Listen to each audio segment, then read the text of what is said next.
All right. Welcome, everybody. We're doing something a little different today. We're going to change up the beginning of the shows. And we're going to kind of have just kind of a chill Q&A interaction ahead of the show. And then on the hour, we'll actually start the show. That way people have time to file in and nobody's missing the critical first few minutes. So you have the ultra wide cam angle this time. I do. This took some coaxing to get my my Canon to do this. Very nice. You know.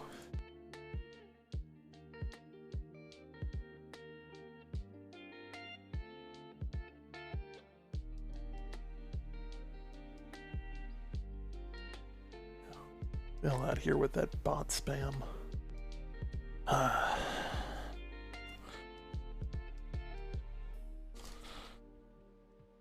even the good kind of bot.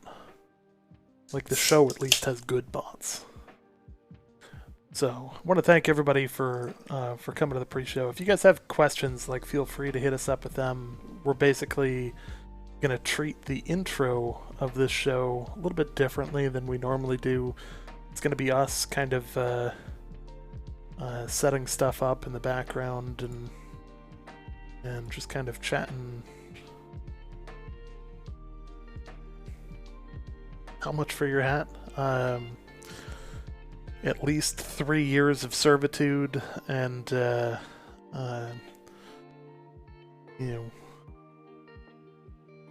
many other services.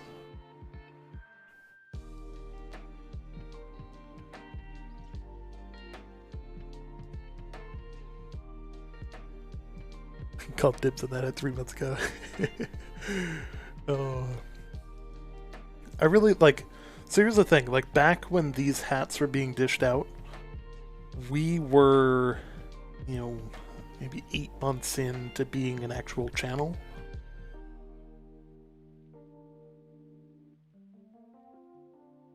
And I mean, like, let's be real. At that point, we were streaming to like 15 people on the regular. Like our biggest stream was like 100 people, and that was because the devs like retweeted it and all that. Like, it was a whole thing. So for us to actually get like recognized was actually really cool for us at the start. Like the open or the preview event, not the open beta even, was actually really. It was a really cool event, and they really like went all out to help all levels of creator, and like I'm really excited to talk more about the creator program when it officially launches. Technically the creator program doesn't start until launch. However, there are some people that have basically been given the like straight up nod of you're in.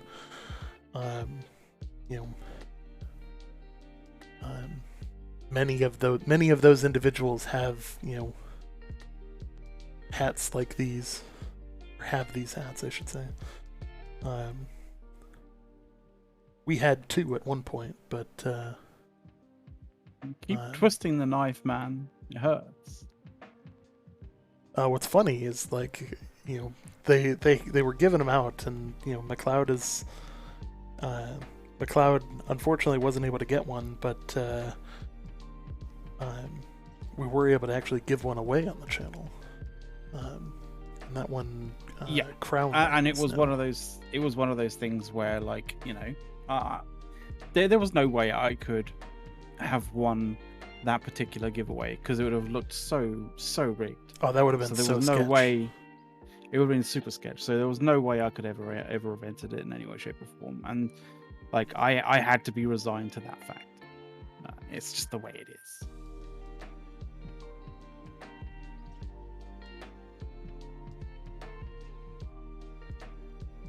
Well, there already is merch released, but it's just it doesn't include the hat at the moment. there's various different types of merch. If you actually if you actually go a below link. the stream, you can get a link straight to it. It's an affiliate link that supports us. By clicking it, it doesn't cost you any extra money, but you can buy things like several of the T-shirts that you've seen on this stream, as well as they've got sweatshirts. They've got a couple of other like odds and ends. Hey, thanks for the sub. Oh, lovely. Yeah. So it's just below the stream. If you literally just like you scroll down the stream, there's a picture of one of the shirts. We actually both of us have that particular shirt. Yeah. And if it goes to the wrong country, just change it to the right country that you're in, and then proceed as normal.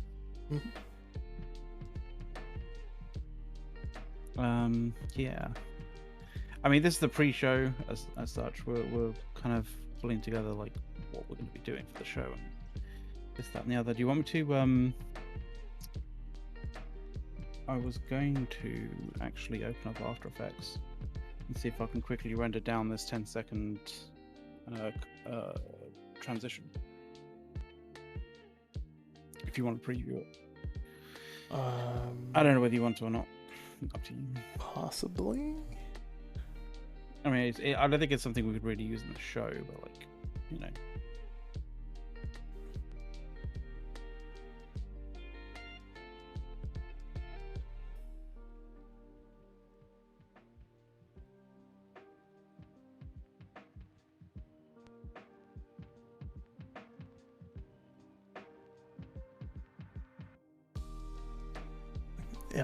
Load up the MVP play from the war here. Oh. One of the things I really actually want to talk about is wars on tonight's show, and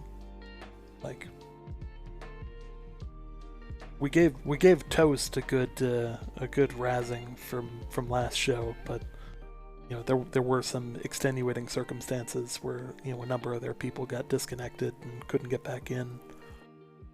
You could say that we held the toast to the fire. Yes. To some degree. Yes, unfortunately, some of the toast got burnt. Good people. Oops. Good people. They let us in a bunch of wars and like just straight up good people. But they need to listen to people who have a lot of experience in this. Unfortunately, we were also muted in comms, so that there really annoyed me wasn't a so lot much. of ways for us to integrate into that. I tried saying stuff through the in-game group voice, but clearly it wasn't actually being passed on in any way, shape, or form, which really sucks.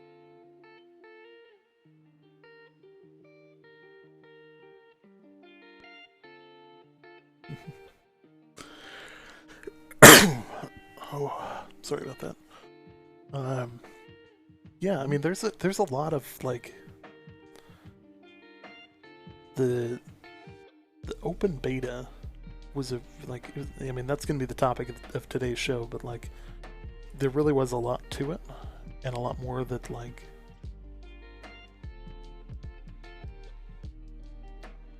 a lot of things they didn't tell us about that snuck into that release, that were really surprising. I don't think anybody anticipated the PvP scaling to be what it was. No. I think it deserved a tuning, because like I'm not of the opinion that a new player should be on the same ground as an old player. Like, I'm just putting that out there. We'll talk about this in the show as well, but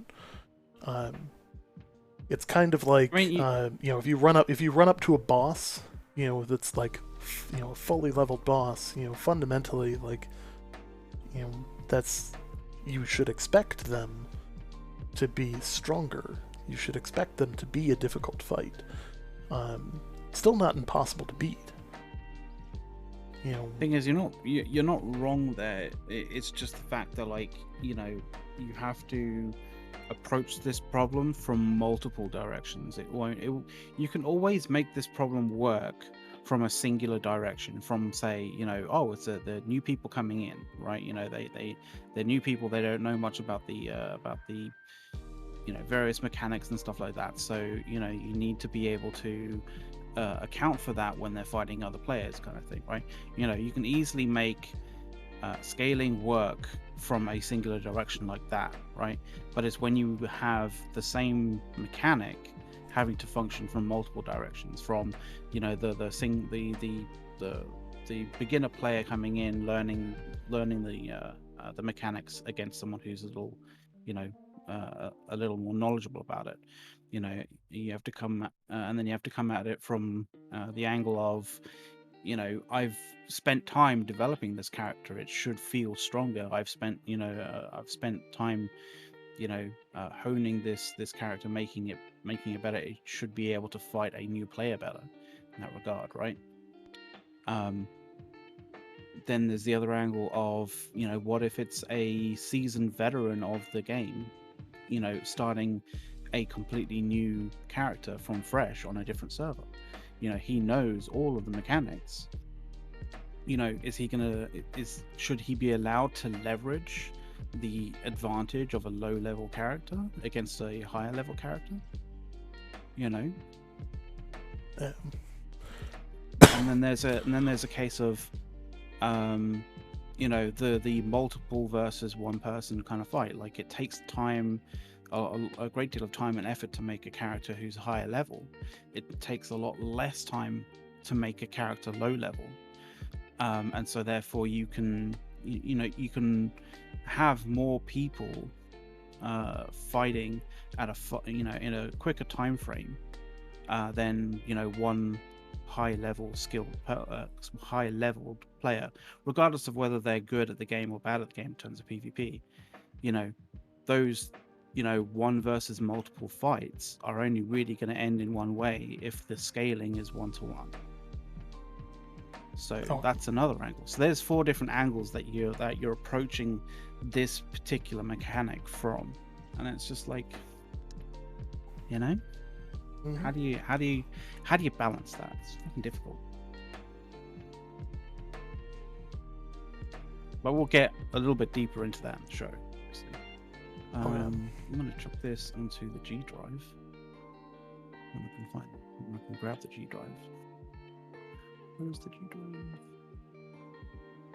Yeah, I actually totally agree with live reaction here. Like, PvP scaling, whether or not it's in a perfect state at the moment, is miles better than anything else in the MMO market. I mean, simply put, that's just the case. Like, it's like New World itself is in a league of its own.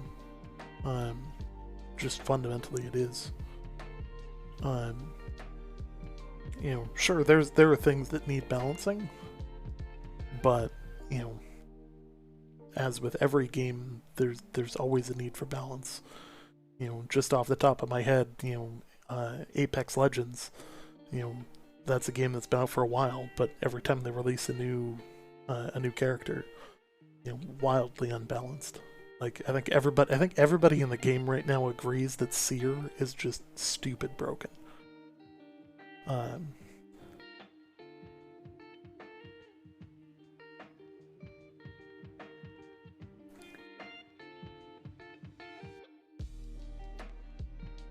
Need to check to see whether this transition actually works as a transition.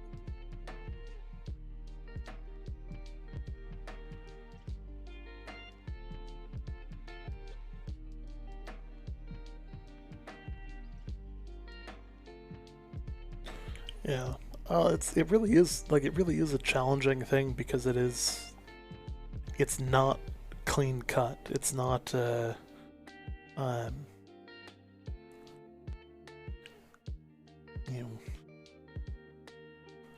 you should reward players. You don't want to like just curb stomp new players, but at the same time, it is also an MMO. So like, part of me thinks, and this is where things vary from like the Josh Strahay's video.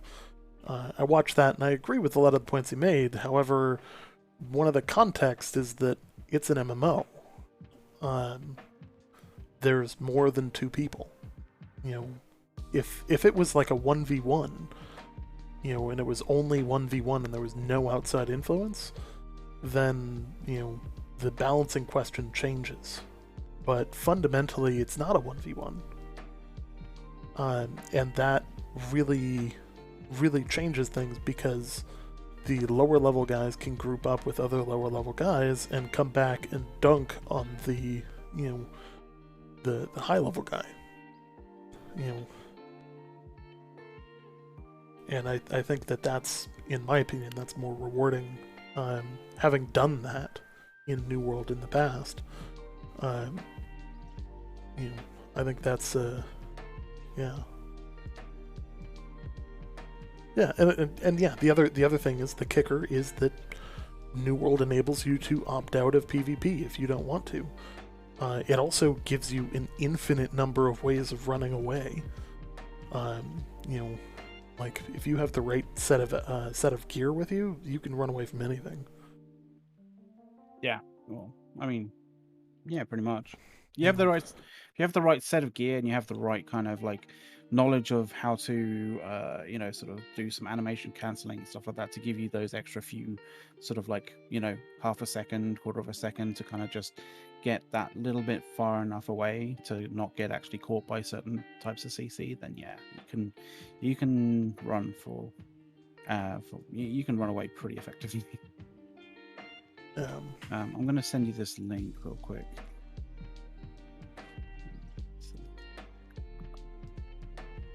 Get link. Did we seriously go live at the same time as Duelist? Oh, I think Duelist is doing. He's doing some. Oh, he's playing RuneScape. Okay. Yeah. So that's the file. The way you want to set that up, obviously, is a stinger. And then when you go to properties, you want to change the transition point type to frame, and then put it to 90 in terms of 90 frames. And obviously include the audio monitoring to monitoring upload.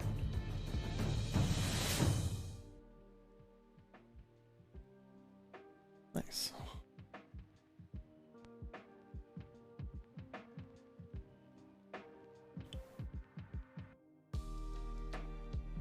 Hopefully that functions well.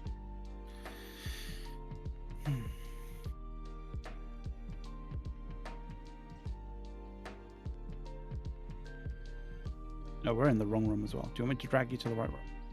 Yes. We're in the right room. There we go.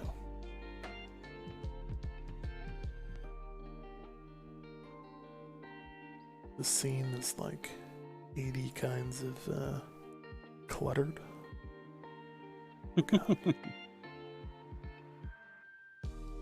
I think I swear every streamer's like stream just slowly gets more and more cluttered as we go on. Are you trying to preview that? Oh no, I already downloaded it. Working it in the background here. It's probably won't preview because it's. Let's see.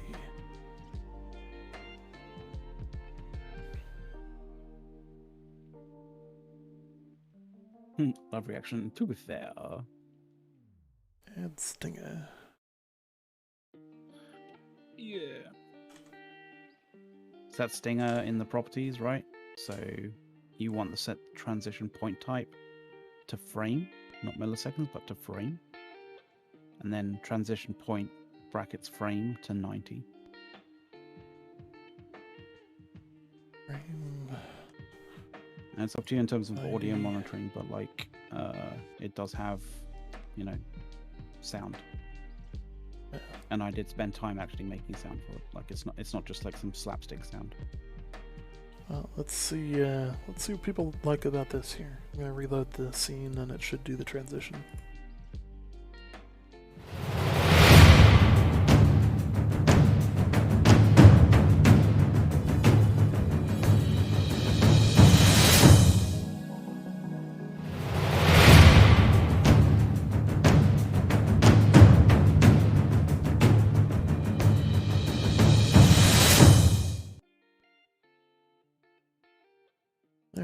people think about that?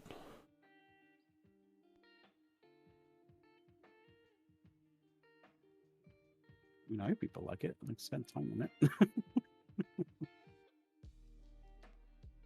People are just like, I don't care. I'm completely No comment. apathetic. No comment. It's No like comment from apathetic. anybody. Okay. Completely apathetic. Here, I want people's. Okay, if it was very loud, sound then seems yeah, very we can loud. sort that out. All right, let's Play it again, Sam. And lower your audio level a little bit. But yeah, okay. I understand about the sound. Fair enough.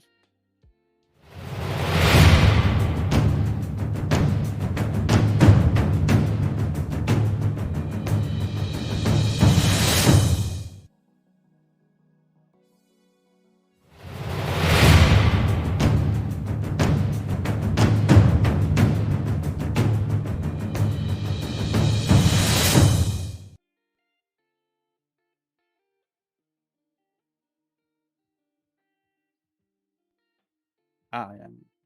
Cool, nice. There we go. If that's not obvious, we're working on a video that's going to talk about the anatomy of a fight. Well, it's also could potentially be a reoccurring segment on our show. Like that's things. And the nice thing is that bottom kind of bit of the text, like we can change that. Like we can change that and sort of re-encode that. Yeah, so we can have various different ones. I'm thinking about changing the sort of the audio with it as well. So getting a good idea as to like a decent audio level for that is also crucial. So you guys saying it's too loud, understandable,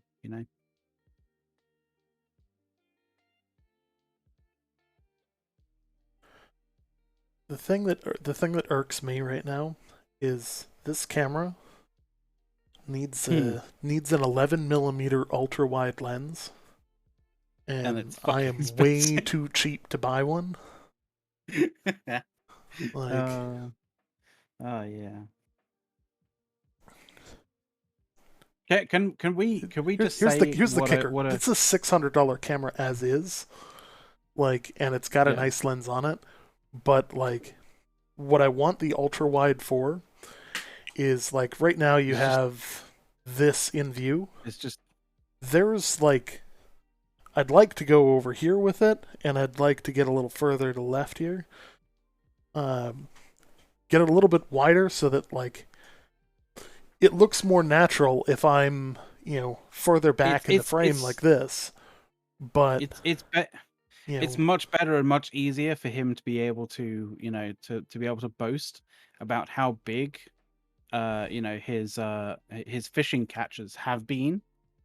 If he can actually get both of his hands in the frame, right? True that.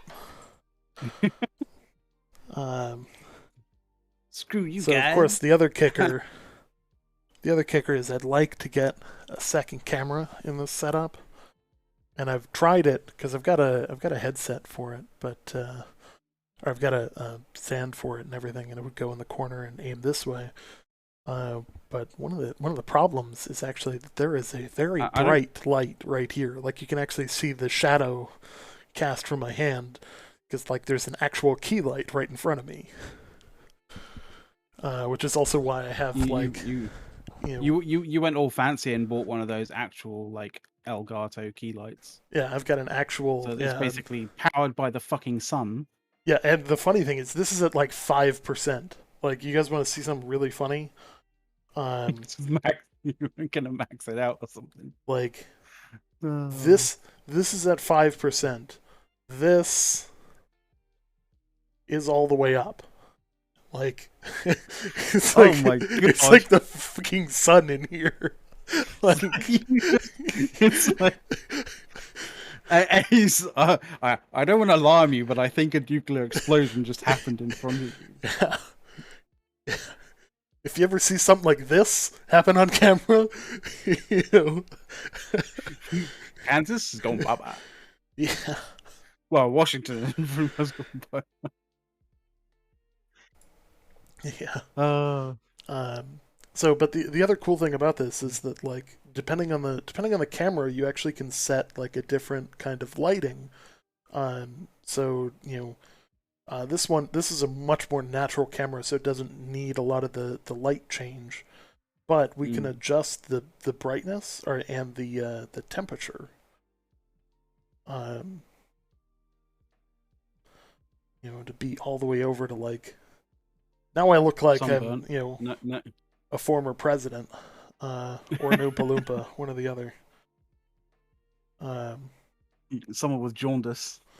Yeah. That's a little too much time in the tanning booth. But like the real funny thing about this is that like, when you're streaming, like, if you think about this is why like we don't stream for more than like 3 hours. Occasionally I'll go for like, I had like 1 or 2 during the closed beta where I went for like 7 hours. But you're staring. I've got an array of 3 screens across here, plus I've got the friggin' sun in front of me. So it's yeah.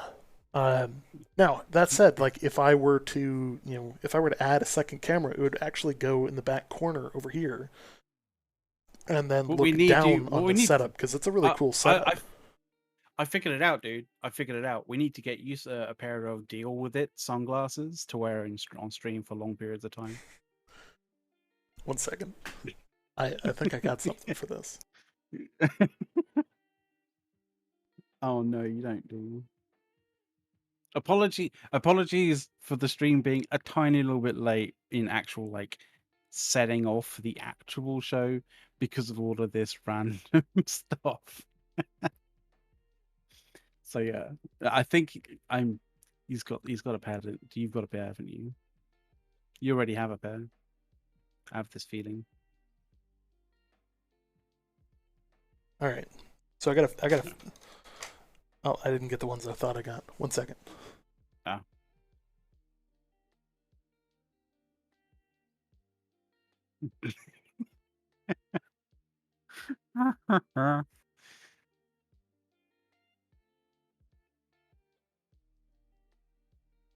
I mean, we do generally tend to sort of shoot the shit, like sort of have some good kind of time, just like chatting and all that kind of stuff. So, and it is one of the more enjoyable parts of streaming for sure. Like, but when we've got like topics to cover and stuff, yeah, like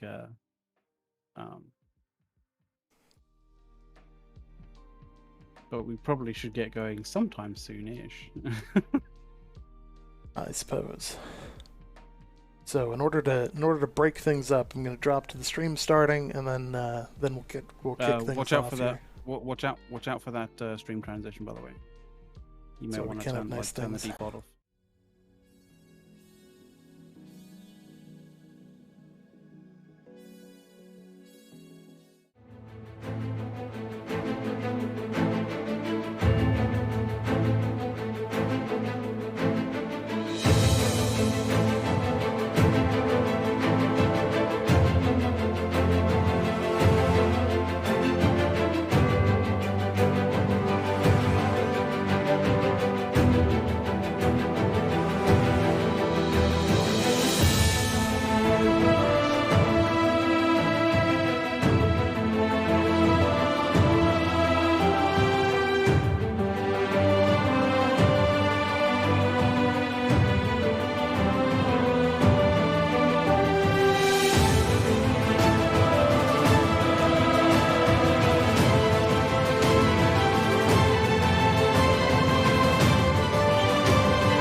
All right, welcome everybody to the NWO show, your source for everything New World.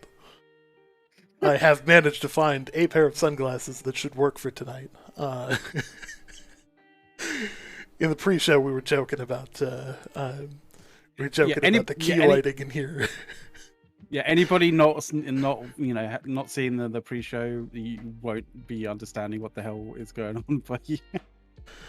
the only kicker is like if I go at the right angle, there's going to be a glare into the camera because they are it's fine. It's stick fine. flat. Like, oh yeah, they are definitely stick flat. You know, they're stick flat for a reason. That's to keep the sort of almost like copy pasted onto the onto the screen kind of look to it, right? But I think it's fine. Like, you know, it's not like it's gonna glare into the camera super that kind of like too badly, right? yeah. I don't think so. I think you're good. I think you're good, man. There we go. Oh, hey, Big Bear. Thank you. Big Bear thank you raiding for with the party of the 3. raid. Thank you. Appreciate it. I'm actually going to take these off because they're like really, really dark. And they actually have like And now you're jagged like, oh, edges to God. them. Yeah. I have other pairs as well, you know.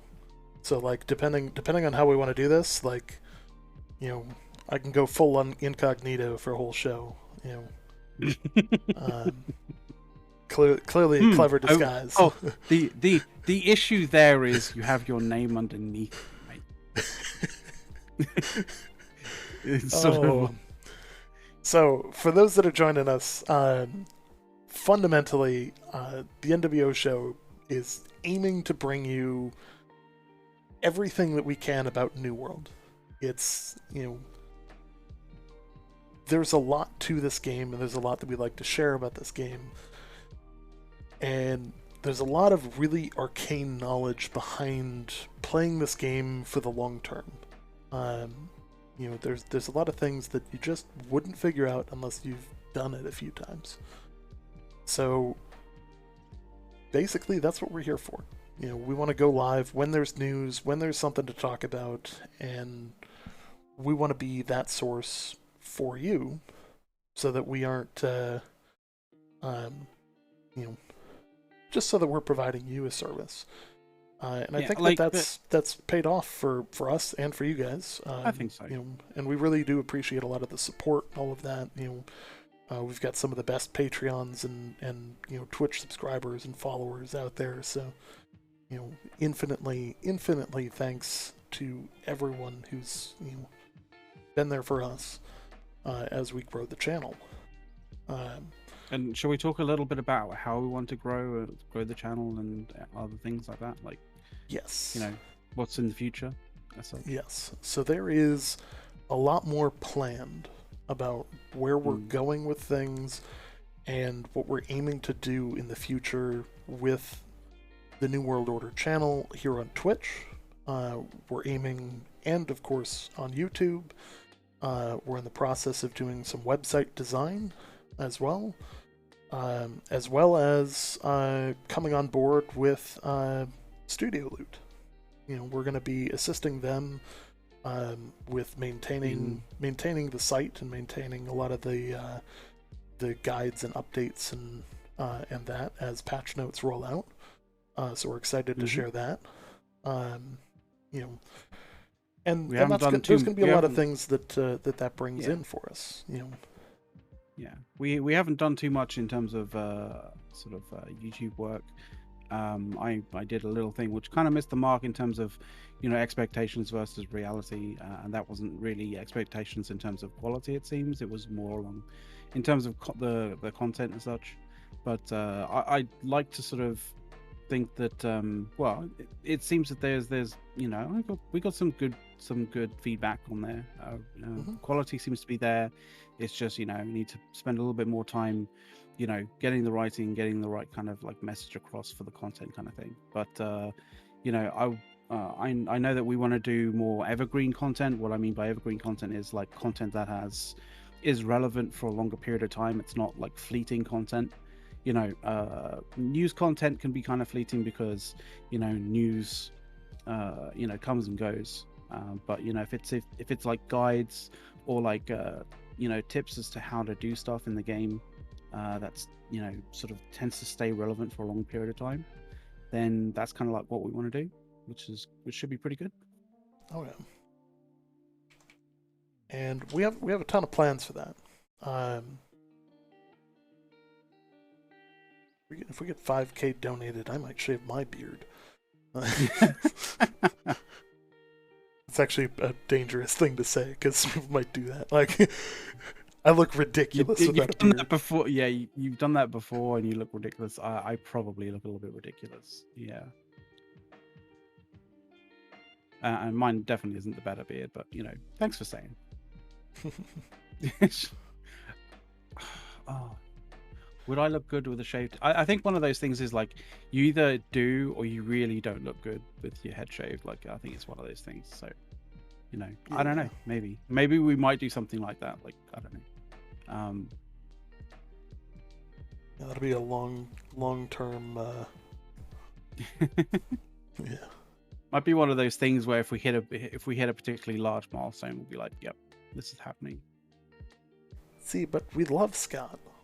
Scott's like super chill. Like, it would take more than 20K for us to say that.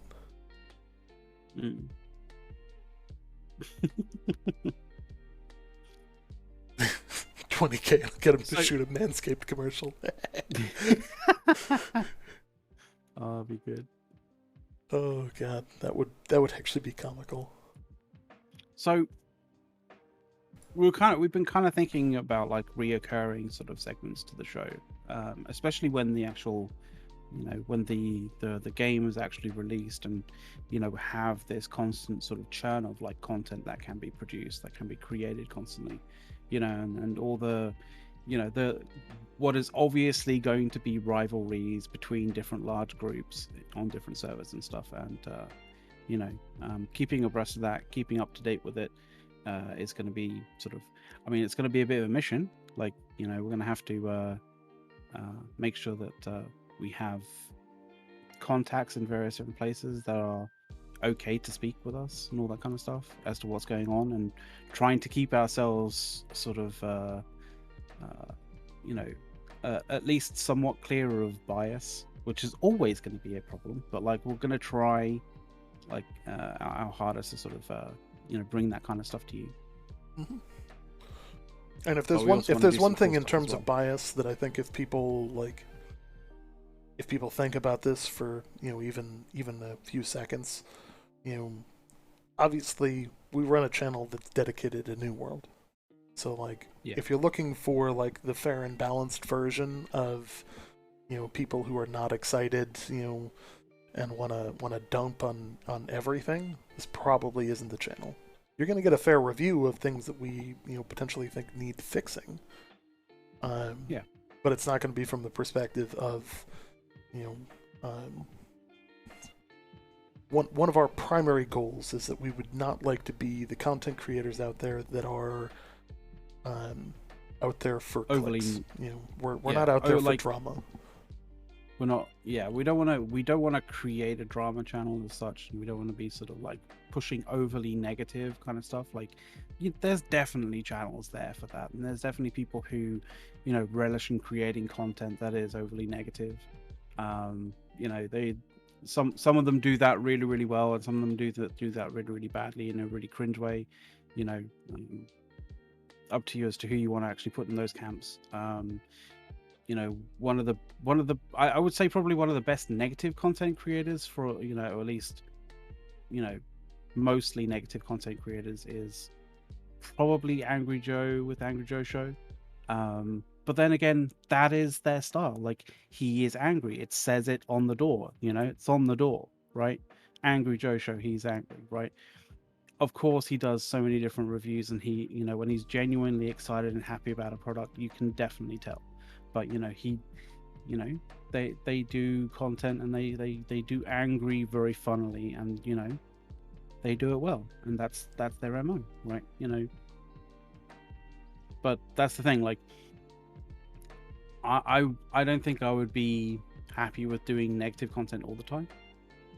So I would rather be positive about things when when there's good praise for it. And for the most part, I think New World and Amazon Games kind of is what is warranted for that praise. Mm-hmm. Right. So the other thing is that we consistently are going to aim to have information Um, so some of the chat here is talking about the patch notes for the beta. We actually have those on our Discord. So go check those out. They're in the community resources channel, along with a whole bunch of other really cool stuff that we've just been curating from around the internet. And strangely enough, like live reactions kind of wondering what, like, oh, Angry Joe doesn't like New World. Well, actually, Angry Joe, he's kind of apathetic. Like, he said that he was interested about it. Like, other Joe, not so much. The person who is very anti New World and very anti Amazon at this particular point in time in the Angry Joe Show crew is Alex. But Alex is a self-confessed person who doesn't like MMOs, period. So, go figure, right? Anyway, I went on a bit of a tangent there, just to clear something up.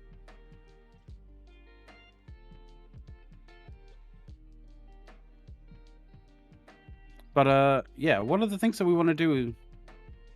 Yeah, one of the things that we also want to do, like not just as like, say, YouTube content, but also as sort of live content, maybe hybrid live / YouTube content, is something that we've kind of wanted to do for a while, which is sort of an anatomy of a fight, right? And that's something that we kind of can do a little bit for one fight at least on the beta.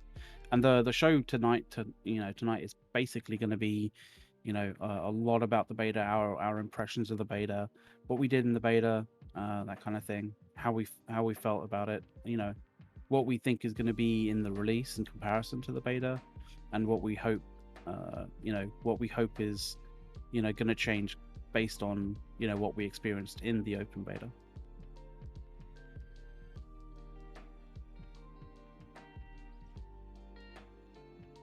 Yeah. See, this is one of those sort of fundamental things of someone deciding to do a pre-show, just streaming us kind of preparing for the show, and then not preparing for the show. It's all right.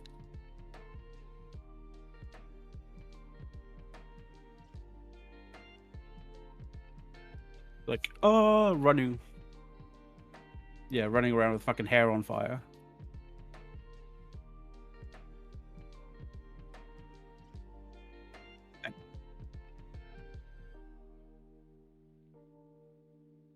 I think you're muted. I think you're muted. Go figure. There we go. So it's kind of funny because, like, normally before the show we're like going crazy and that, and today we tried the pre-show and all that. There's a whole bunch of settings that unfortunately changed in between the two that are gonna make things kind of hectic. Trying out some new things with our broadcasting software and all that. But let's talk about the closed beta. Let's dive in. Talk about the closed beta or the open beta. Which one do you want to go first? Let's talk about the open beta, because that one just ended. All right, cool. So obviously the open beta was a completely different story. It's much different than what we expected it to be. In terms on the PvP side of things, I don't think anybody saw a lot of these changes coming.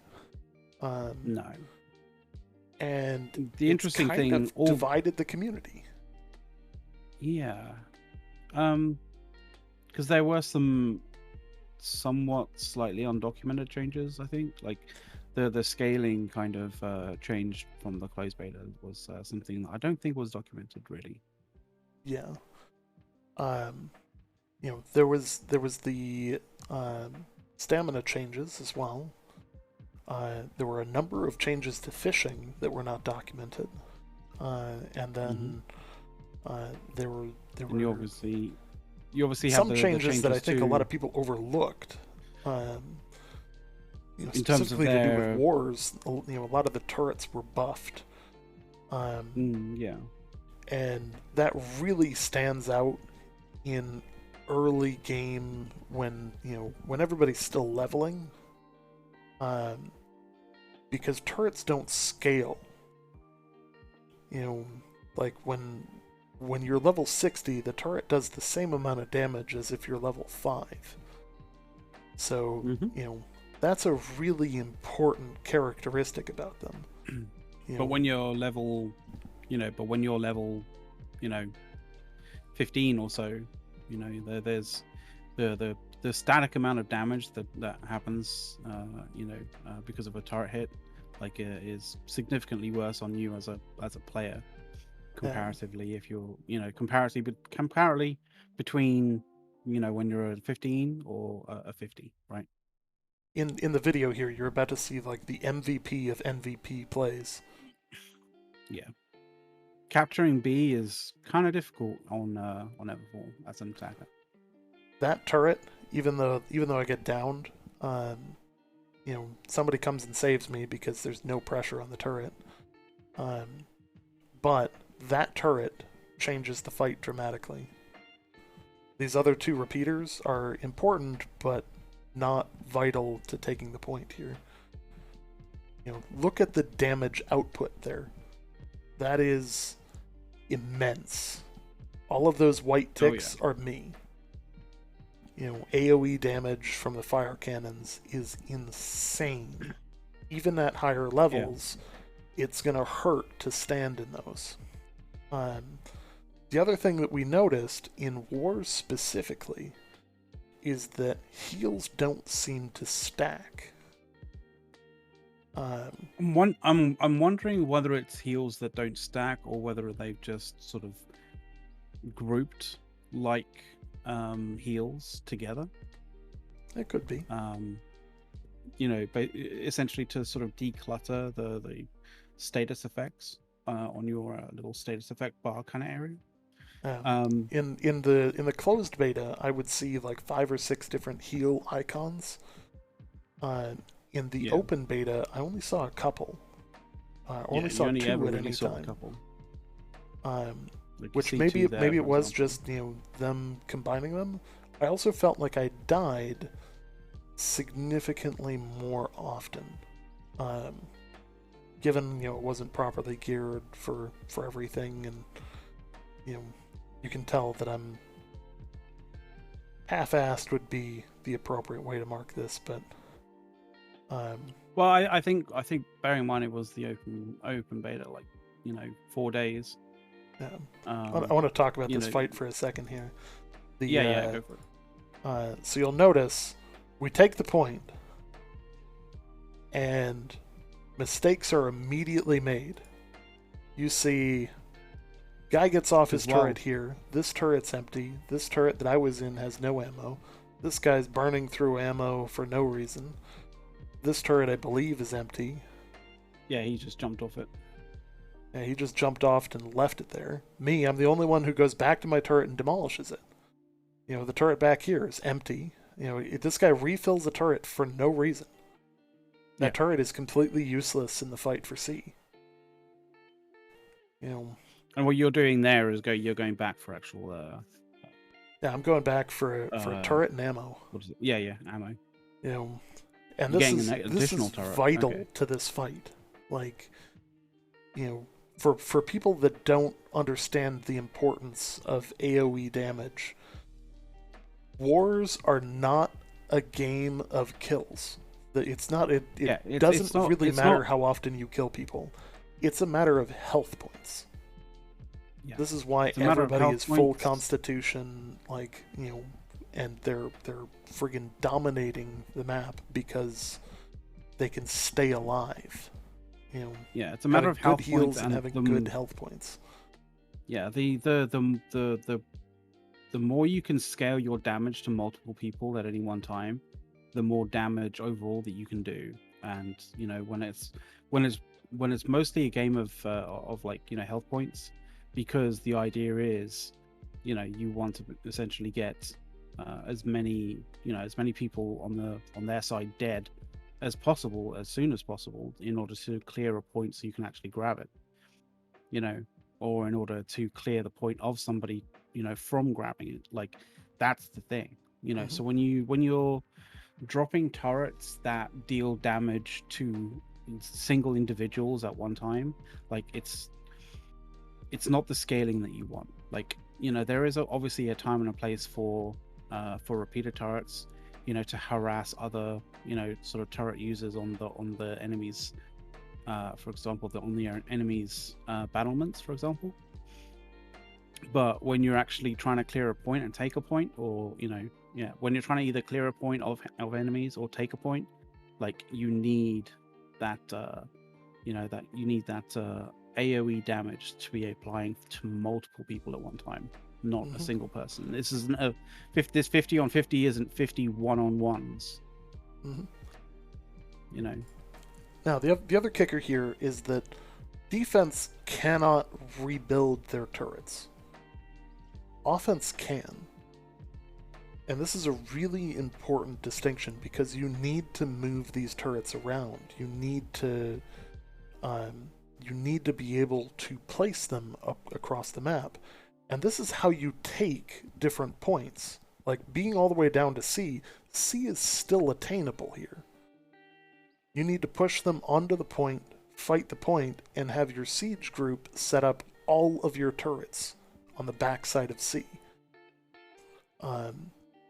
Unfortunately, we've got, we've had instances... 8 of our 10 turrets here in this fight off in front of B and even some over at A. Yeah. Oh, I mean, I was going to say no that, good like, in this fight. Yeah, I was going to say, like, there can even be instances where you can place, a turret, specifically, especially one of those fire turrets, right? In situations where you don't actually have line of sight to, the point, but you can arc your shots into the point. And there's, there's footage of you doing just that from a turret, I think, placed at B. Yeah, at the end of this war, I hop in a turret. Yeah. And that's a good example of showcasing sort of essentially how to be able to determine if you're scoring hits, even if you don't have somebody spotting for you, for example, right? So there's ways of doing that, and obviously when we get to that point, we'll mark that out for you. So in when release happens and you are in a 50 on 50 and you may be in that situation, you'll be able to tell how you're able to whether you're scoring hits or not, which is a very important thing. Yeah. And if you have a really good siege group, and the other day we gave this siege group a lot of crap for things. The unfortunate part is some of them were disconnecting and getting replaced on the roster with random people, so they weren't able to continue doing things. Here there are 2 turrets. Yeah, I don't know specifically as to why or how they got disconnected in any particular way. Like, I mean, Aza's playing from East Coast, right, on an East Coast server, and he didn't really have too many issues whatsoever. I was playing from the other side of the Atlantic, for God's sake, and I didn't have any issues, in terms of connection. So, like, I don't think it was a server-based connection issue. Maybe it was more of a local / semi-local, depending on what proxies you're going through. That maybe that wasn't what affected, some of our players that were playing for the in the particular siege groups, right? But but yeah, the for whatever reason the server seemed to play fine. Yeah. Now, why or how the siege group got disconnected, I don't know. I'm gonna pop back to this. Look at the sheer volume of, like, you can't even see all of the 300 plus ticks here for everyone that's getting hit by this shot. There's too many to read. The thing to note here is that I'm the only turret right now that can hit this point that's manned. Like, think about that. There is a potential for 9 more turrets to hit that point with that amount of damage. And that'll it doesn't matter how many heals you have, in. that is too much damage to take. Oh yeah. You know, when you're getting 9, you know, sort of 300 plus sort of fire damage hits, like, I mean, I don't care whether you've stacked con and you're in a full heavy gear, like you ain't surviving that, like even with, you know, heals going down, like that amount of alpha, like, and this is the difference, right? So the difference, like, you have to understand this difference between alpha and DPS, right? Alpha, like, is just pure raw damage, you know, being dealt at a single kind of time, right? DPS is damage over time, you know, damage per second, damage over time. That can be healed by, you know, that can potentially be healed back by, you know, like heals over time, right? If you get a huge amount of alpha dealt to you, you know, so unless you're getting a huge amount of heals being done to you at exactly the same time, which is very unlikely, you know, there ain't a hope in hell of you actually like being saved by heals. You know, and so you need to have that, and this is the reason why constitution stacking is very important in you know, in 50 on 50s, right? You know, you need that health to, you know, for the enemy's alpha to chew through, for you to be able to basically catch heals, right, and get healed back up. So let's talk about counterplay to this, because turrets are not as overpowered as they seem, because you can get knocked out of them.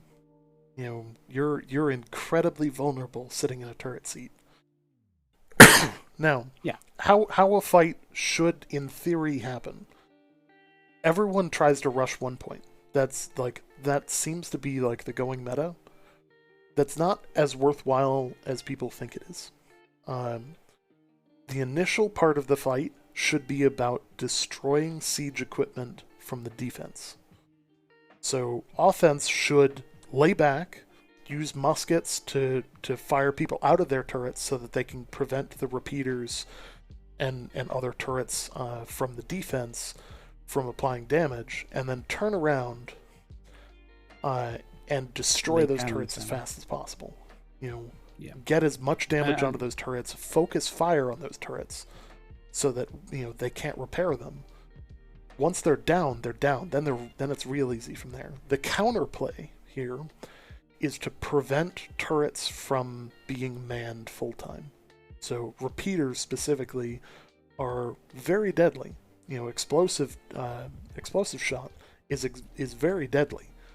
That said, they're not repeaters specifically, because the other ones you can hot seat. I'll jump back to a time here where you can see me. I'm gonna show you what hot seating is here.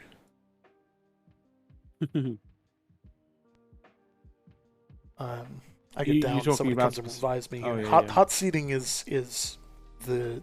See how I've got 7 shots left here? Somebody's going to come revive me. And I know that I can't sit in that turret. You know, one, I've got too little health, and they've got too many people shooting at me. Well, I don't need to sit in the turret for very long. You know, I'm going to get the heal from my guy. Basically. I'm going to hop in the turret, fire, get out. Hop in the turret, fire, get out. And stand behind it so that I'm, you know, somewhat protected. That's really, really important. You know, not a lot of people know how to do that, and they don't. And what you can't do with a repeater is just that. Repeaters are good because they can continually fire. So you have to be in that seat. The counterplay to that is muskets. Muskets can actually, like, using the correct shot, can actually knock you out of that turret. Like, in a meaningful way, take you out of the fight. And, you know, potentially kill you even.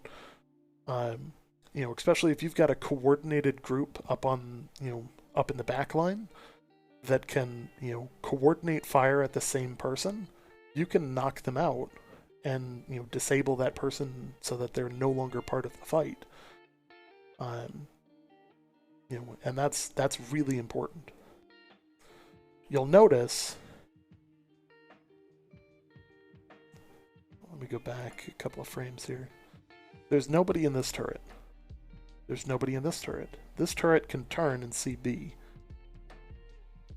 So, despite the fact that they have the option of defense here, they don't have they don't have damage coming in from them. And those are actually right now, especially in the early game when people are still leveling, the most amount of damage that you are possibly going to be able to do. Oh, for sure. Hey, thanks for the gifted subs. 5 gifted subs. Skulovich Thank being you. the MVP. Yeah. Thank you very much, dude. You know, So like yeah, this is really big because like people often think like, oh, siege equipment, once you place it, is what it is. You can destroy it and then replace it. So imagine, like you could see at that point, the only reason that we took that point is we have a line of siege equipment here. We've got more behind it. If we skip towards the end of this fight. So some of it's somewhat redundant, but like, the most important piece of siege equipment there actually being, used very well by yourself. Yeah. So, like, if you look at this, once we take the point, I break away, and you can see that we've got 1, 2, 3. So these are only good at these repeaters are only good at taking out one individual at a time. Shooting into a crowd, sure, they're doing like a decent amount of damage, but it is nothing in comparison to this. Here you're seeing a lot of damage. Yeah. They're going to hit for 500 a hit, but you're hitting for 360 across 9 people. Each tick of damage. So you're dealing way more damage to them. Now, kick this up a notch. You can place 10 of these. Think about that.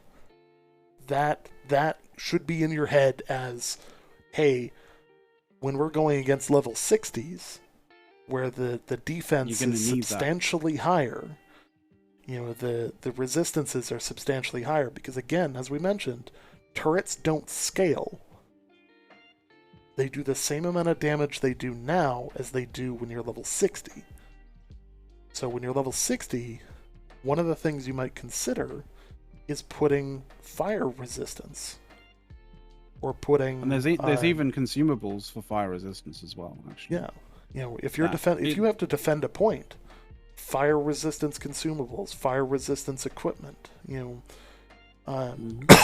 oftentimes people will think that they have to come into a fight being a specific thing. So imagine at the beginning of a fight, you come in and you know that your job for the start of the fight is to make sure that the defense can't sit in their turrets.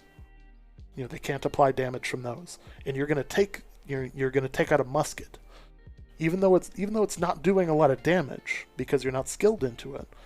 Your job is keeping them off of those so that your turrets and your other ranged weapons can kill those siege equipments. Yeah. And then turn it around, and once you've taken those, swap the weapon out, put it back in your inventory, and pull out your other primary so that you're effective on the point.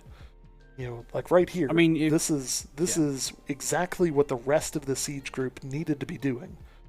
Look at the crazy amounts of damage here. Helps if I, hit where I'm aiming. But like when I hit the crowd, it's a whole different thing.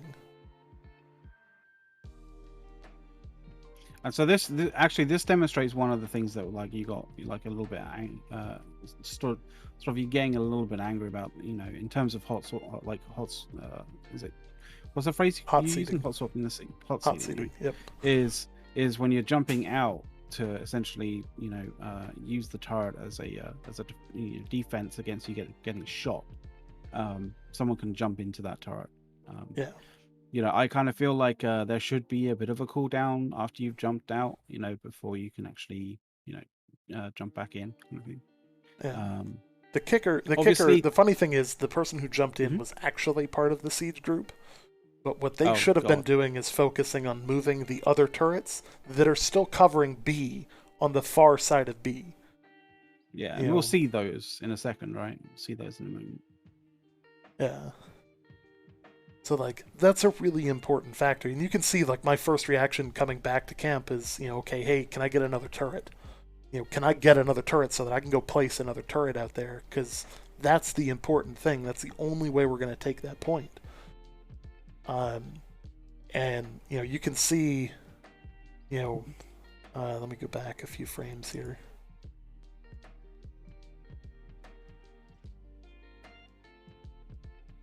You can see that I've got a whole host of equipment here. Turret. And that's also one of the other things. Turret right up here. Yeah. Turret there. Like, that's 5 turrets that we can no longer use to cover C. Yeah. That somebody should be going out and demolishing these turrets because they're no longer useful. Muskets fire the same distance regardless of distance, or regardless of if you're laying down or not. You do have like a bit of sort of variation in terms of your shot groupings, I believe, depending on the stance that you're in. So if you're standing stationary, you have a bit of variation. Your variations are based on you can see the variations because you have your usual like little circular kind of crosshair as to where the shot is going to be going. Then you have those 2 little kind of like points either, like 2 little lines either side.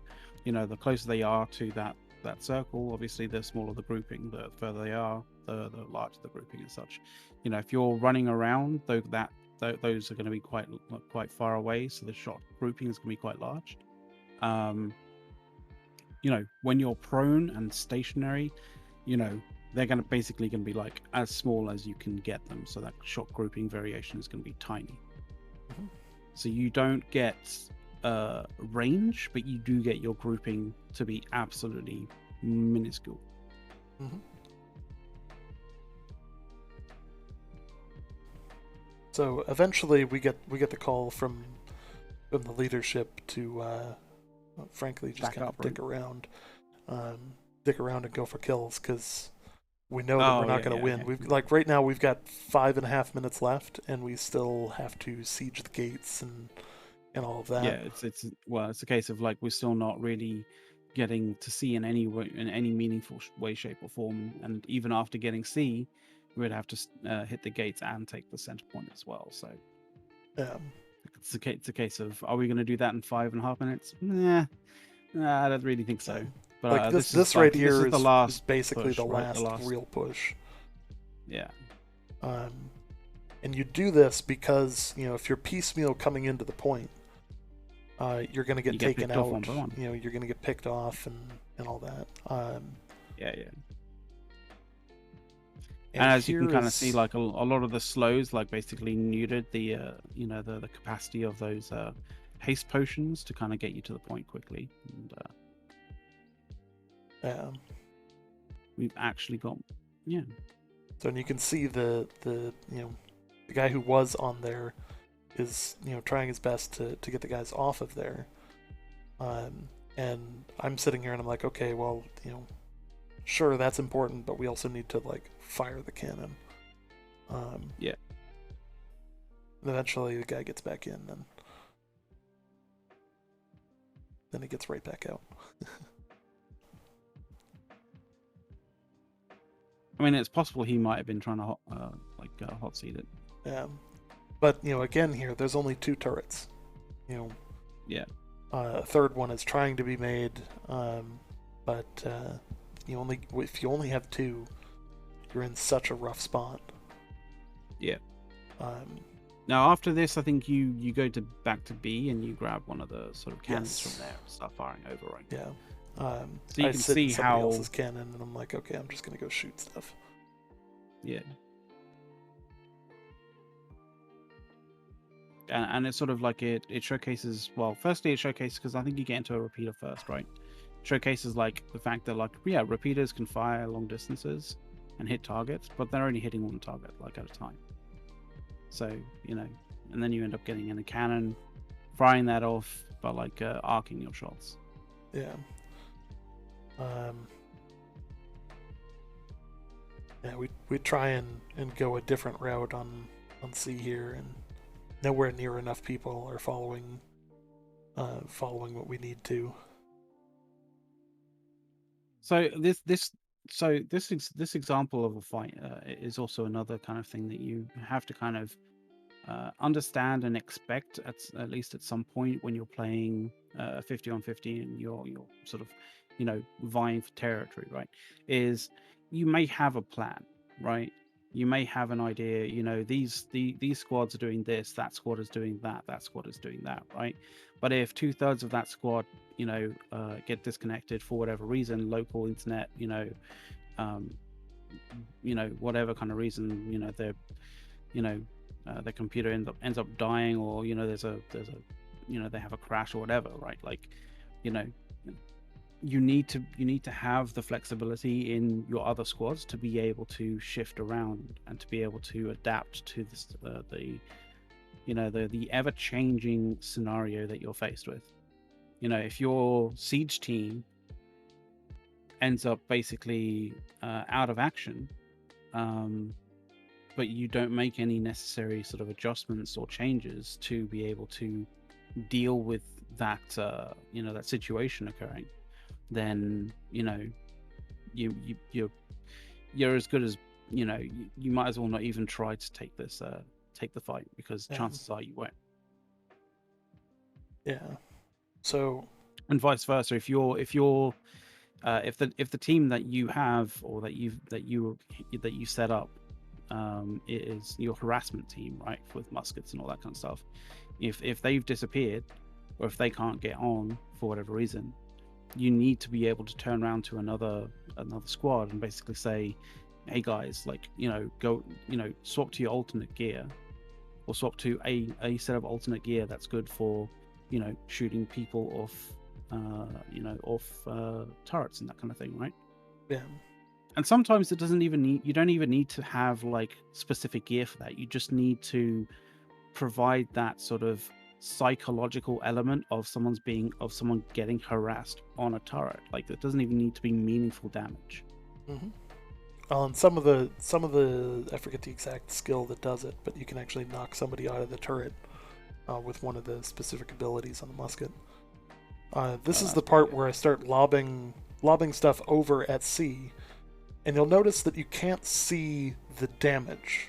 And this is because I'm too far away for the damage to show. But what you can see is up here, you'll see special assist and assist and other war bonus types things. This is telling you that I'm hitting things over there. So sure, I can't see C from here, but this turret is still quite useful. Trying to hit a rapier user with a cannon is a bad idea. Probably not the best of ideas, but like at this point you're kind of resigned to like the eventuality of the war. Yeah, and at that point I know that I'm going to give crap to the positioning on this turret here, because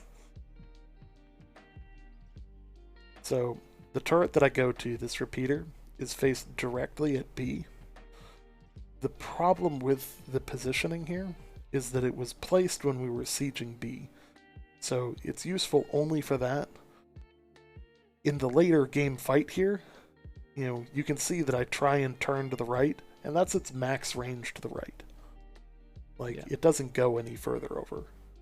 It covers basically half of the fort. Like, if you wanted to take out targets that are a little bit further on the right hand side, right, you wouldn't be able to. Like, it literally would prevent you from doing that.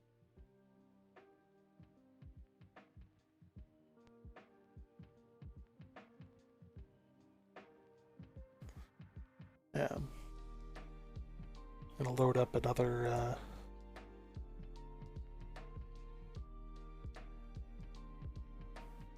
war here. Yeah.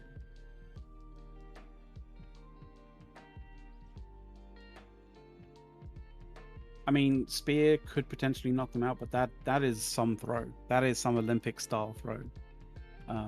You know, I would be impressed. I'd definitely be impressed. If you could if you could bullseye somebody like that from on a turret on top of a on top of battlements, from a good distance away, like behind a point, which is invariably where you're probably going to end up being, or by the side of the point. Like that's a good throw, man.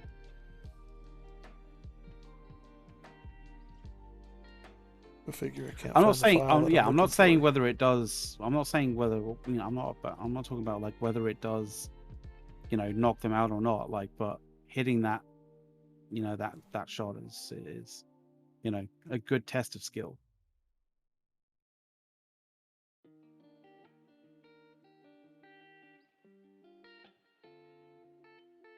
I don't know why. What's up? Having quite the trouble finding the clip that I'm looking for. Is it which is it was it one of the other 50 on 50? Was it the other 50 on 50 that we did on the beta, or was it the open beta, or was it a closed beta one? Yeah, it was one of the closed beta ones. Okay. In comparison, like you want to do a sort of like a compare and contrast between sort of. Yeah, it was the other fight scenario. Yeah. Sorry guys,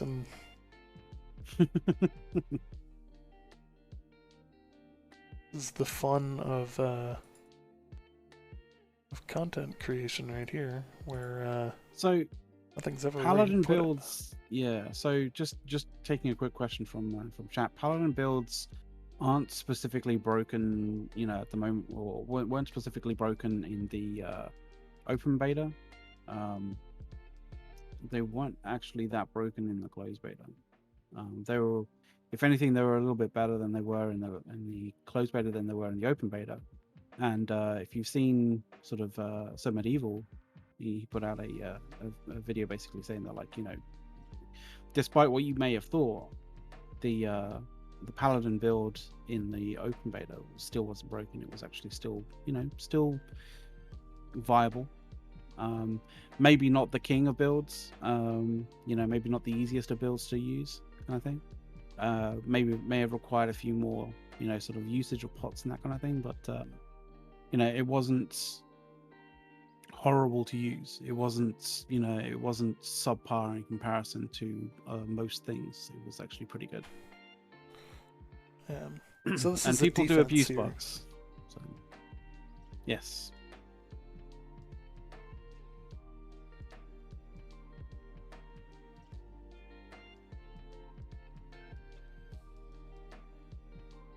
And here we get to here's a good demonstration actually of siege equipment being used properly as well. Yes. So you'll see huge numbers. They do a good job of getting their AoE on the point, and creating toxic ground throughout the whole fight. And that's really how you win these. Also, everybody friggin' does this, and this is the dumbest. Like, unless you are playing an invasion, do not, under any circumstances, use oil vats. Yeah. Like, fundamentally speaking, if you were fighting on the gates, you are more likely to lose the game. You need to make sure that you hold the outside points, and these oil vats are really only useful in the super late game if they make it past the points. Otherwise, they're useless. Actually, where you're standing right there is actually a point as to, to which I think you can end up actually putting a turret. Yeah. When you upgrade the highest level for emplacements for your fort, it includes 2 additional internal turrets. And a lot of people question, like, why would I need these internal turrets? Well, one, when the fight happens, you'll be able to shoot straight through the door here.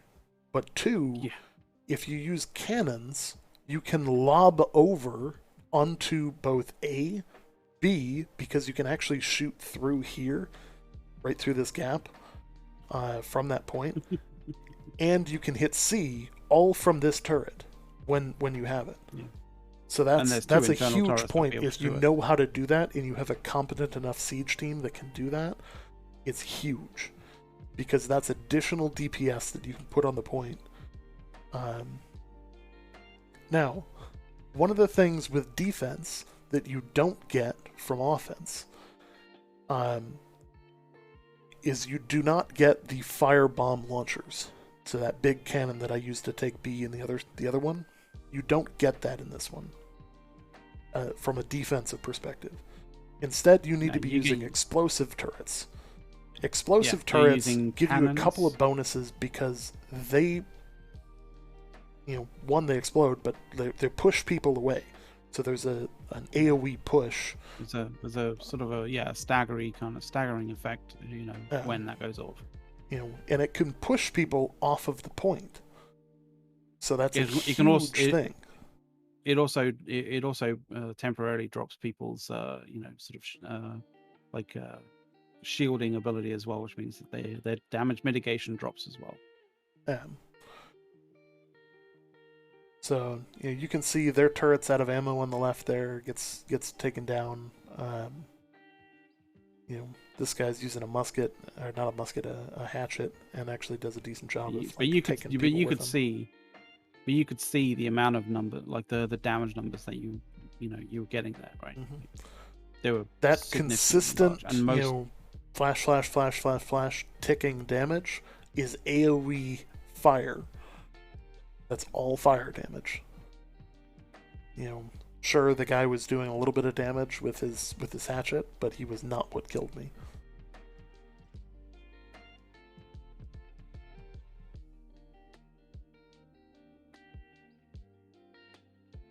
Yeah. One of the other things is getting in the mix here is pretty bad, like especially when you're sort of somewhat outside. Look at how many of us died to that fire. Yeah. That is a fight changing moment right there. They didn't have the people to capitalize on it yet. But and the other kind of thing is you look at the amount of hostile ticks that are taking damage there. It's very, very little. Mm-hmm. Throughout this whole fight, like you can kind of, if you're cognizant of what's going on, like you take a look at the fight, like there's not that much like AoE damage and sort of large scale kind of damage coming down on the points from our kind of our fortifications. Yeah, our a lot of it is repeater fire. Damage. A lot of it is repeater fire. Yeah, and it doesn't help that again, there's a sizable portion of the turrets that are oil vats, so they're useless to this fight. And what's even worse is they're in the best position to fire at these points. Yeah. Like, and the other kind of thing is like, and you may see this like when you get sort of closer into the to the internal fight, right? The gates going down. It is an awkward situation. It is a challenging kind of situation. The thing is, when you have people with a good number of people with great axes and with the gravity well, ability, the ability to throw those into those particular areas to prevent a big kind of surge of players coming through is actually quite effective. Mm-hmm. In that kind of sense, like, yeah, you may not be killing people with those, but you're preventing them kind of coming in as such. If you had those internal turrets, like you wouldn't need there would be actually literally zero reasons whatsoever to have those oil vats there in any way, shape or form, because gravity welling, like a big surge or big push through a broken down gate would just essentially mean it's an open turkey shoot for that guy in that turret. Mm-hmm. So right here, this is what you do get on the defense side, and I believe you can place these on the offensive side as well, but these inferno traps are really important to Oh yeah. to defense. And you can tell that I'm like trying my best to get them off at this point, and I keep taking. When you take damage, you get knocked out of your inventory. But look at that fire damage. Look at that fire damage. Like, just incredible application of damage there. There is a limit on traps, but once they go off, and then you can place another one. Yeah. So as long as you don't have people trolling and putting them in stupid places, they need to. Like, most people think of mines as like something that, like, oh, we need to lay out a minefield and eventually somebody will step on it. No. Place them in front of B where they're going to be running through to try and get to B.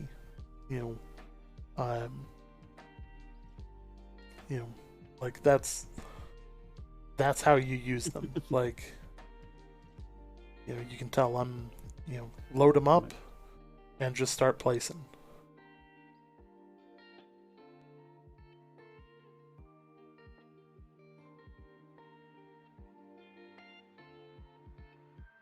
Doesn't want to. There we go. Yeah. So, like, this is actually really important. You can only place 15 of these, but, when you can place them, look at the damage that did. Like, we're gonna go back and watch that frame by frame.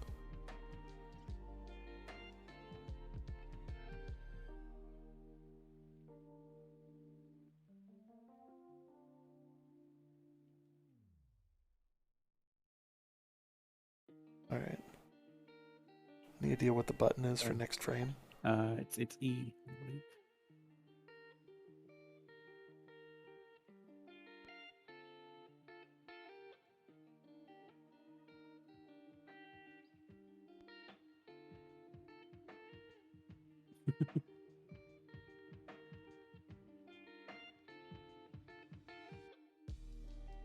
So I would say that VLC does bug out a little bit after you advance next frame, a whole bunch of times. Just a forewarning.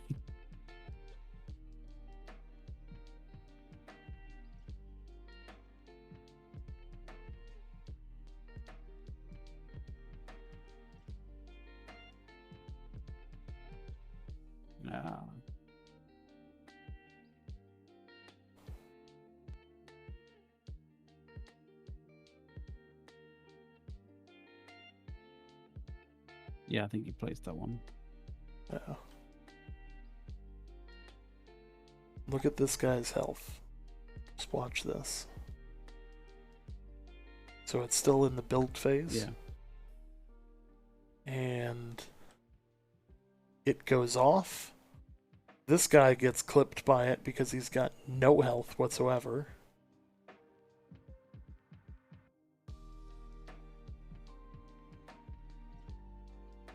$433. Yeah, look at that.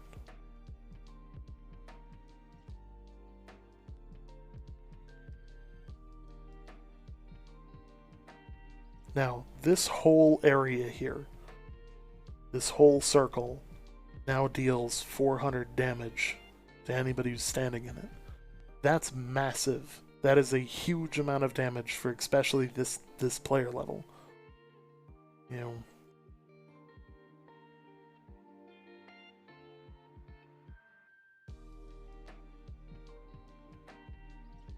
Yeah, and there's another ticker 433, I think. Yeah. Now, given this could have been better placed, and I could have placed it at a better time where people, group would run over it. But he's going to take damage. He's about to take damage. He dies to it. There you go. But the important part is it also creates oh no, I need to go around this. Like, I can't take this kind of damage. I need to fall back. Like, look at this. Look at the fire damage here. There's no way to block it, so you're literally hoping for the best. And you're standing in those heels, trying your best to stay alive. But that only goes so far. Like, I just lost almost a third of my health there. I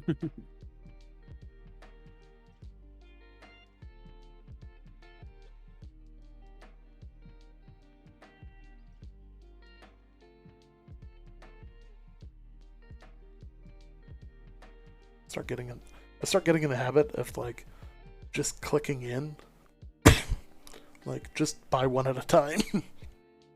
That way you're at least making some progress, especially if like damage is happening. And try not to use all of them, like because obviously going in and clicking and like moving them over onto one of your free slots takes time, right? Whereas if you already have one in your slot and you purchase another, it should autofill as far as I know. Yes. Do you think daggers are going to be released at launch? I don't think so. I think they'll be released some point after launch, along with the Void Gauntlet and the Blunderbuss. But I think they're gonna want to get to launch with what they have. I know that there is other stuff that they have planned for launch, but I don't think it'll include the new weapons just yet. Mostly because Amazon's pretty hesitant about releasing stuff without testing it. And to my knowledge, they haven't done a major test with. So, do we want to get a little bit further into the fighters in when it's actually reaching the battlements, as it were, rather than the points? Because I think we've covered the sort of like the point fights as such from both an offensive and defensive sort of perspective, especially when it comes to those siege weapons and stuff.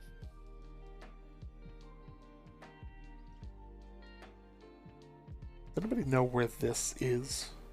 Like what fort this is? Because I don't recognize this fort.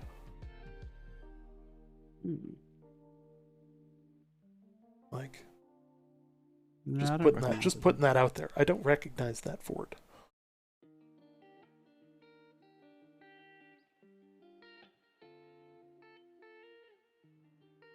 All right, so now we're defending the battlements here.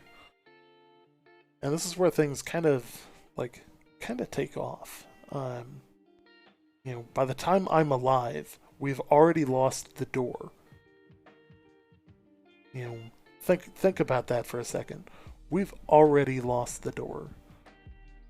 I don't think that was from Outpost Rush, because Outpost Rush, the small outposts that are there, are actually they're quite nowhere small. near as large as that. Yeah. Yeah. The other kind of thing is obviously as the fight progresses, if you haven't been in a 50-on-50, as the fight progresses, you're depending on certain respawns. I think it's a case of like how far away you are from the respawn point that you're choosing, right? As well as how soon you died previous to when you previously died, determines how long your respawn rate is, and that can start to actually ramp up to be quite extensive. Like it could be up to even a minute, and that's quite a lot. Like a minute in a siege is it may not sound too much considering that you have 30 minutes of attacking and defending, but 30 like a minute in a sort of 50-on-50 siege, it feels extensive. And you're just like, I just want to. It's the nice thing about having a shield is, you can kind of moonwalk your way out of a situation, especially if you're fighting on the gates here. So I mean, we've lost two sides. We're trying to hold them out, because the point at this point. And you can see there, right? You can see in the top corner. I'm getting about 18 to 20 DPS. But you can see you can see like you can see just as you were going into there, like people launched a ton of gravity wells in there to basically slow down the advancement of players through that gate. Actually, I suppose you guys can't see the very top corner. Sorry. Yeah, I'm getting about 20 frames a second in the fight here. Sword and shield gameplay. It's not as common as the axe, great axe hatchet combo that everyone uses. I end up playing a tank pretty often because it's actually quite powerful. Yeah.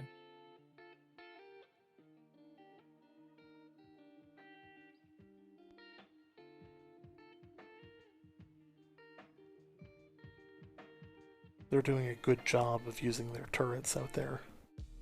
Yeah, and that's the thing. They're placing turrets right there, so they can, obviously clear the pathway for them to be able to get through. But obviously, there's obviously individuals getting through that are getting killed and getting kills as well. But when there's a rush like that,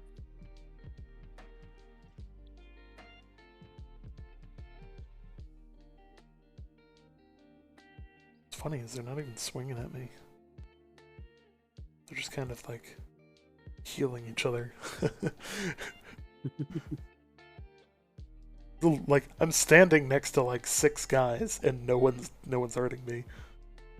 Then again, I'm not exactly hurting them much either. yeah. So you can see that, okay, hey, we're starting to lose the fight here. So I'm creating a situation of toxic ground Yeah. as best I can. It's the idea of losing more and more of the entry points into the fort means that as a defender you have to be able to you end up being able to, or you end up having to split your split your concentration in various different directions, as well as splitting your fire into various different directions as well.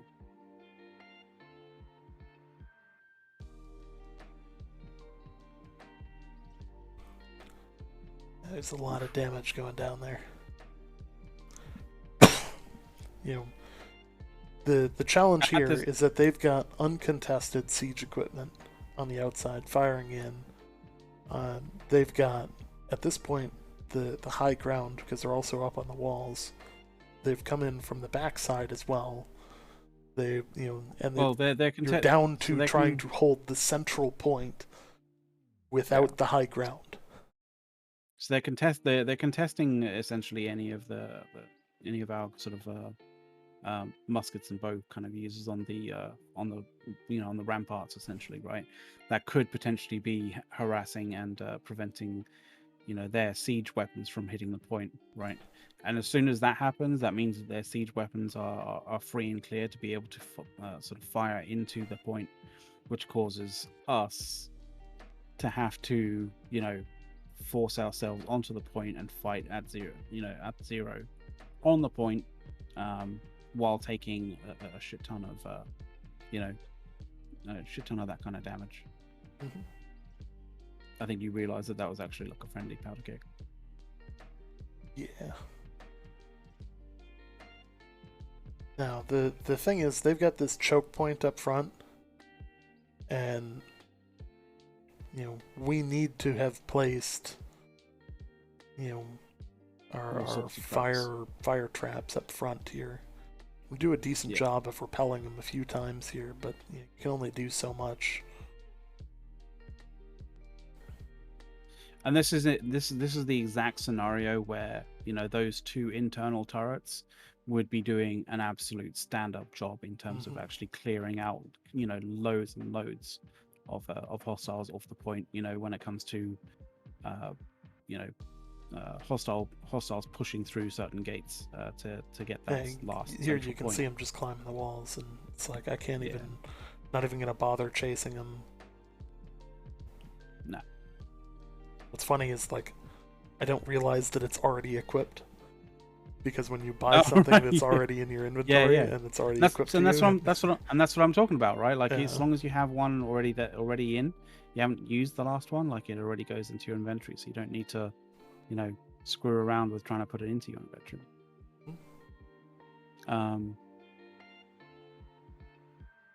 The one thing actually thinking about those turrets, actually, hypothetical, right?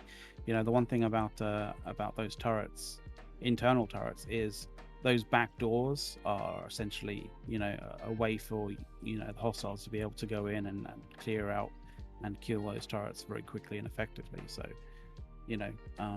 for you to effectively use those turrets, internal turrets, you need to make sure that those back doors never get breached. So you can see deployable limit reached. The unfortunate thing with these mines is that, if somebody puts it in a really bad spot and nobody steps on it for the whole time, there's no picking them back up. Yeah, that sucks. And I don't think you can attack them or shoot them or like anything like that to sort of blow them up either. Yeah. Look at that. Just like I lost 90% of my health there. Now here's where I do something stupid. Instead of waiting the 2 seconds, the 2 seconds for my health pot, I run back across like a friggin' chump. And then you got 20-second respawn time. This is where things go downhill quick because you can see the massive push that just came in. Yeah, and they're putting down. You can see that the gravity wells getting put down, but they're getting put down, too late and in the wrong locations, in the wrong places. Like, if you're trying to prevent people getting on the point, you're putting it between, you're putting it basically in that walkway before they get to the point, not on the point or the other side of the point, right? So yeah, that's kind of like our take of an analysis of a fight. Mm-hmm. So I gotta step away for just a little bit here or there, but I'm gonna let McLeod kind of go for a little bit. I'll be right back. Oh, okay. So yeah, guys, that's like our take on a sort of ad hoc analysis of a fight. If you guys like that kind of style, definitely definitely let us know. I know that we kind of like may want to do something a little bit more structured in terms of when it comes to like YouTube content for like an analysis of a fight. But essentially that's I hope you guys kind of I hope we've gleaned something interesting, something maybe that you guys didn't know, when it comes to 50-on-50 fights. We've done it a fair few times. With that comes knowledge of certain things, and obviously but obviously that is subject to change, right? As whenever Amazon Games kind of thinks that there is something that they need to change about about 50-on-50s or any of the mechanics involved in the 50-on-50s, obviously sort of that does tend to change up, potentially violently shake up the meta as to what is effective and what is not effective in a 50-on-50. So we would like to keep you guys abreast of any of that kind of situations going on, especially and it will be readily apparent if they're in patch notes. But of course, one of the things that we also found out with the open beta is not everything is in the patch notes. Sometimes there can be stealth nerfs, stealth buffs that aren't actually included in the patch notes. But hopefully you guys like that sort of our take on diagnosing it and sort of analyzing a fight.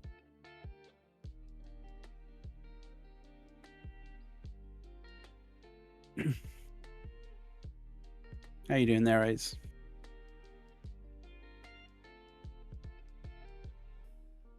So pretty good. Yes. So the other thing to note is that neither of these wars were we the Vanguard company. No. So we didn't really have the choice of what stuff was being brought and how squads were going to be set up and how to do that. That was all Toast Gaming was the company that was running things. Yep. I think from our group, I think it was really only like me and you that ended up getting in those fights. Like, I'm not sure whether there were any others from the ninth that got into those fights specifically. I mean, if you're What from I the can ninth and you say were is in that, those fights, yeah, I don't think I think you and I didn't were really the only speak ones up. that were there. Yeah. What I can say is that the performance for Wars was dramatically better in the open beta yeah, than it was in the closed beta. Night and day, like Yeah. night and day difference, for sure, absolutely. Right. Do we want to move on to other aspects of the open beta that in terms of critique?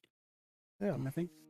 Um, Fancy tackling, Let me because queue up. we did sort of we did hint that we were going to talk about PvP scaling. Yes. And I think we actually do want to do a full show about PvP scaling with some actual like real proper experts. And that's hopefully a thing that will happen between now and the launch at some point. But we can still go into it, right? Yes. So while this is going, we have this video linked in our channel or in our Discord here. But if people are interested, this is just something we're going to put on in the background here. But this is Outpost Rush.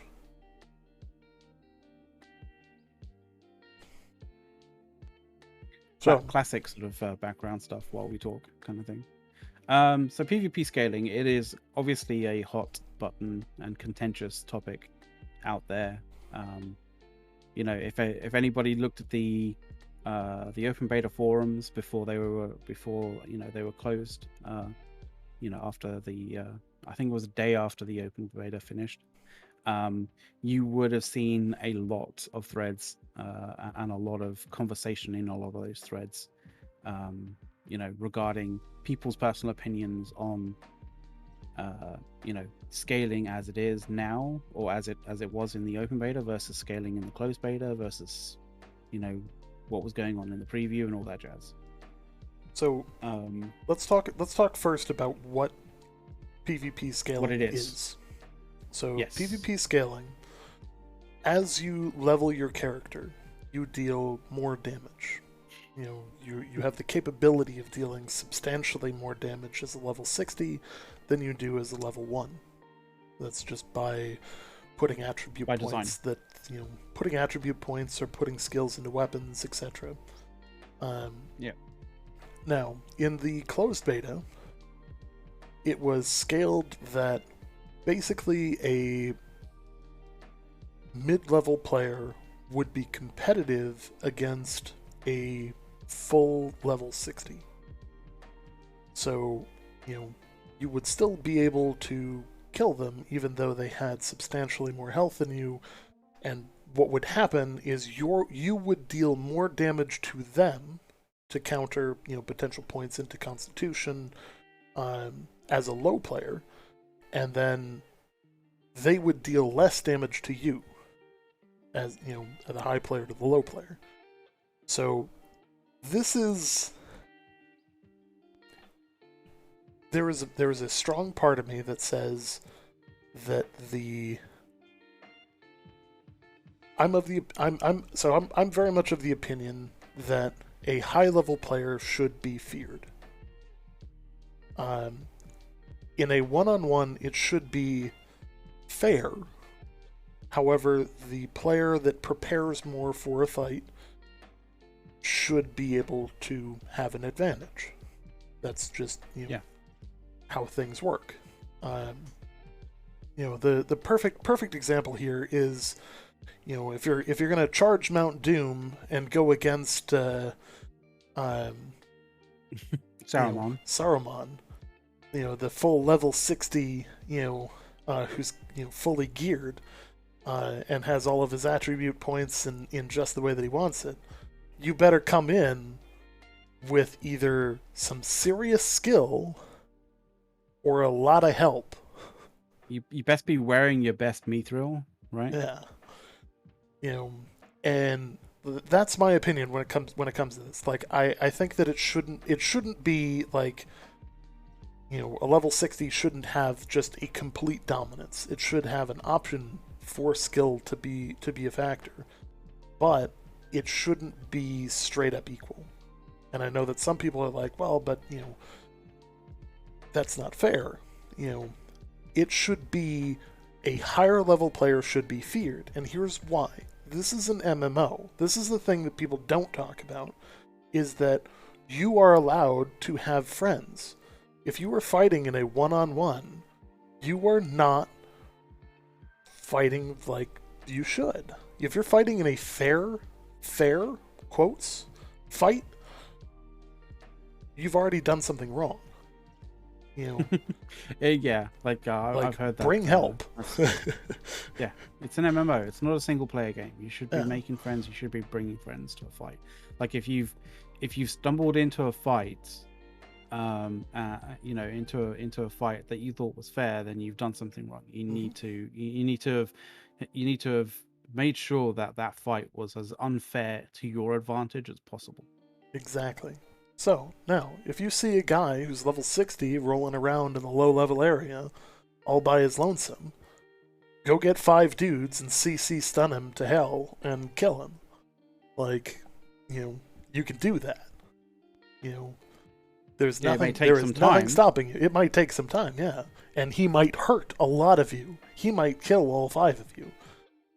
But In actual fact, there's You there's a really good example of a high level player being able to, you know, I think it was in the closed beta, so it was actually less. It was actually less. How would you say? Advantageous for him as a you know, high level player, because essentially the scaling in the closed beta was essentially almost 1-to-1. There wasn't really any scaling as such. Like, for the closed beta, they dropped it down a bit, so you know, higher level players actually had some capacity to kill a lot more low level players in comparatively. But there's I don't know if I might need to, you know, it's like a 10-minute video, dude. Like, I can send you the link to it if you want. To answer the question in chat, is there something I don't understand? Is there a really no leverage a smarter guild of 100 players can do to outsmart or to outplay a 150 guild for the first 100k gold for taking territories, I'm assuming? Actually, yes. So this is something that, like, the former Eve player is going to come out here for a second. You know, I made, you know, I can pull this up somewhere. You know, my net worth in EVE Online is somewhere in the ballpark of 4.5 trillion ISK with a T. So, you know, not the M, not the B, but the T. yeah. So putting that out there, you don't make money doing stuff that everybody else is doing. Frankly, that's the hardest way to make money. The easiest way to make money is to have other people give it to you. And before somebody turns and says, "Oh, that's just the streamer saying that, you know, people can just give them money." No. Like, we run a guild. We were still one of the last people to own a area. You know, even with our whole company donating and actually some of the faction donating. But what you can do is play the market. Especially in the very early game when the territories are still being captured and everybody's still trying to get a footing, you play the market. Sell convenience items. You know, everybody needs iron tools. And you know what a new player doesn't know? They don't know that an iron tool is not worth 100 gold. They don't know that a health pot is not worth, you know, 5 gold. You know, they don't know that monopots are not worth that. You know, they just know that they've got a few hundred gold to spend and they need an item. Exactly. I mean, there were people who were selling, you know, like fire staffs and ice gauntlets and stuff like that. Like iron ones, like tier 2 ones, right? Like iron ones, at 400, 500 gold a piece. Like, crazy here's the money. thing. It's crazy Here's money the that thing. you think. This is capitalism. This isn't ripping people off. They've got a choice on whether or not to click the button. They just don't know how much that money's worth. Down the road you can do charity case stuff, but in the early game it's all about taking that territory, especially taking Everfall. Oh yeah. Like welcome to capitalism. You're in the new world. You're selling them convenience of not having to figure out how to do that crafting themselves. Yeah. So I send you that link, by the way.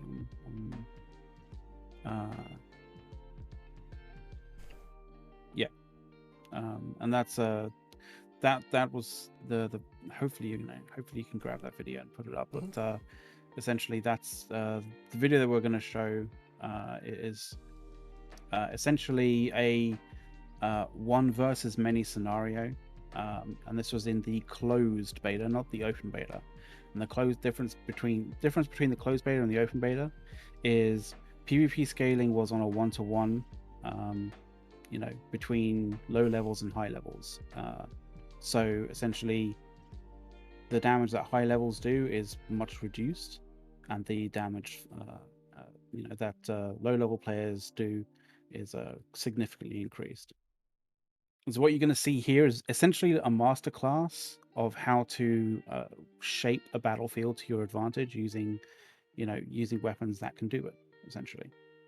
But it is showing what you can do as a someone who understands and knows the game properly, compared to a group of people who are fairly new to the game. Mm-hmm. And it's a good example of PvP scaling, or sort of skill versus numbers, right? Even when PvP scaling is at its most extreme. Oh, yeah. I mean, have you watched this? Like, I'm not sure whether you. This is actually the first time I've seen this one. It is fantastic. Dude. So to clarify what I said, the market alone is not going to get you everything. However, playing the market, because you can do both. So like, it doesn't take you very long to go get the items required for for iron equipment. Go get it, make enough to be meaningful, and then turn around and go continue to level and grind NPCs, and that's where you're going to be able to do both. Yep. I would say your first house you should get in the ballpark of level 15 to 20, and you should buy something like a $2,500 house if you can find one. There's one in Windsward that's perfect. It's like right next to the town board. So, just to be transparent and stuff with this is obviously the video that we're showing isn't our content. This is actually a guy called Goblin's Tavern who uploaded this video on YouTube. So early game, I recommend him. your first house is in Windsward, and here's why. Until you're level 30, you're not going to be going north of Everfall. So the territories you're going to be in are Cutlass Keys, or no, my bad. First Light, Windsward, Everfall, and Monarch's Bluff. And Windsward is kind of the more central of them. And the other part of this is once you're done in First Light with all of the quests down there, you don't really have a good reason to go back down there. Everything will be far north of there, and because of the outpost is so far south, it's not useful. But the Windsward location allows you to also be useful when you level up to the point where you get Cutlass Keys. So that's something to note on why I would pick that as the first house. Um, my second house is Brightwood, and my third house is what we call it, Morningdale. Oh yes.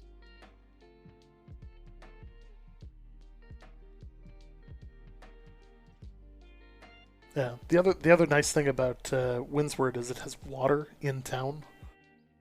Oh Um, yeah, that is great. so like for Arcana, that's actually like stupid important. So benefits of the houses. This is actually like a lot of people. A lot of people think that it's just about I just want to show off all the stuff that I have and all the furniture. That's completely cursory, like not important. Sure, like it's a place for you to show off your stuff, but it's a place for trophies, which allow you to get substantial bonuses against different NPC types, and that, as well as like fishing and crafting, and that can be really really big. On top of that, it acts as a fast travel point that has a cooldown based on how expensive the house is. So the more expensive the house, the more the shorter the cooldown is. That said, you can pay Azoth to lower the cooldown, and it's substantially a smaller amount of Azoth to pay for that than it is to, like, let's say you're all the way up in Morningdale. Your cost for fast travel, is based on distance and the amount of stuff that you have on you, so the amount of weight. The cost of traveling to your house is based on time, not based on those other factors. So you can take a full load of stuff from Morningdale, just paying off your Azoth timer, which is maybe 60 to 90 Azoth, not a lot, and it'll allow you to fast travel across the map relatively quickly. It's like an inn with a shorter cooldown. And you can put additional storage pieces in there, which will increase your the amount of storage that you have in that location. So No, I don't think you can and on upgrade, top but of this, you can fast travel there from anywhere. You don't have to be in a settlement, so you can return to your home from the middle of nowhere. Yeah. So I don't think you can like straight up upgrade your house, right? But you can sell your house and buy a new house, right? As far as I know. I think you just abandon it, and it'll throw all your stuff into your inventory, and then you just buy a new one. Yeah, something along those Yeah. lines. I don't actually have. That's one of the few menus that I didn't grab from the open beta. Because I didn't have a house in Everfall in the like 6 minutes I was looking for it. Yeah, there's always something, right? There's always something when it comes to sort of like grabbing sort of footage and stuff that you miss. Yeah, that's all right. Early on, I would recommend just getting the $2,000, $2,500 house. I think that it's worth it in the short term. Yeah, I think so. Even if you're, even if you want to upgrade the house, like at some point, like I think, even if you're not getting that money, that money back, I think, at least from the short term, it's a good investment. Mm-hmm.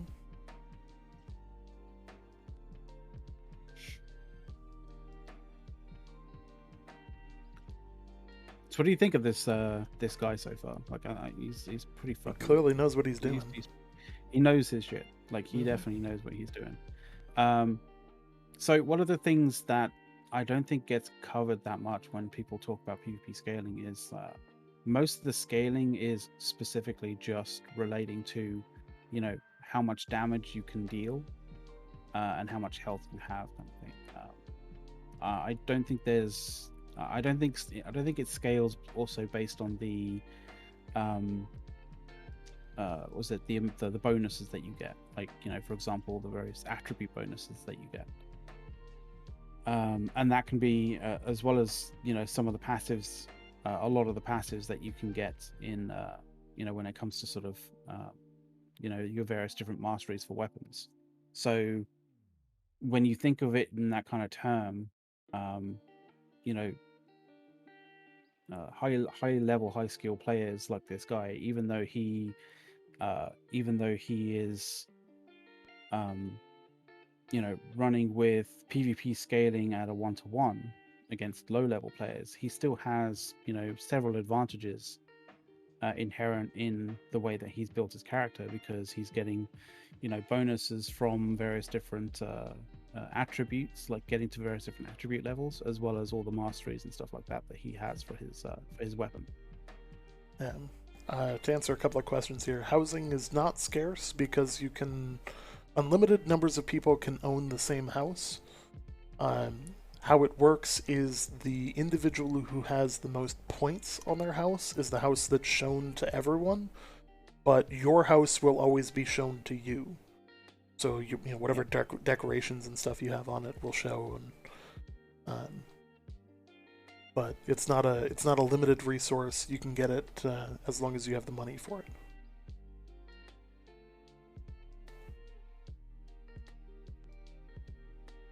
Okay. I can say the fire and ice combo here is still very strong. Like the open beta, it was very strong. The other thing to note here is that it's very clear that none of these people know the value of Constitution. No. Like that does he's hitting some of them for like half of their health.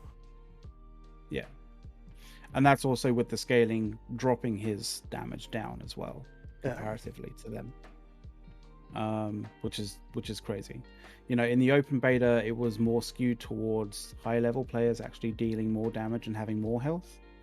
So this guy is like fighting more uphill now than he would have had to in the open beta.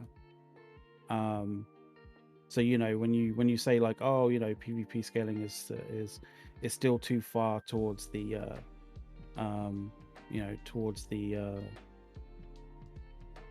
what's the kind of like the elite players, the high level players, like, this is a demonstration that, even at a 1-to-1 scale, the high level players can, choose various different equipments, choose various loadouts, and play in a way that clearly, he can actually do a lot of damage to a lot of people and be able to fight outnumbered effectively. And I do have a link to this video actually. I mean, do we want to talk about like the reasonings behind PvP scaling actually being a thing, like the various different reasons why it should be a thing? I mean, I know you touched on the fact that as an RPG, as an MMORPG, firstly you should be able to sort of call on friends, but you should also, as with the RPG element, you should have a feeling of being able to grow your character, grow yourself as a character in game, and actually feel powerful, for that time invested. Exactly. You should be able to grow and feel as though you're getting stronger.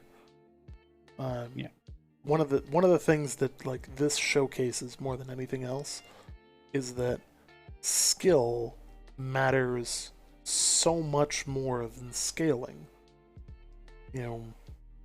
So much more than scaling. And this is the thing. So when you're approaching this problem from a developer standpoint, right? There are kind of 4 pillars that you're trying to sort of you're trying to hit a balance between, right?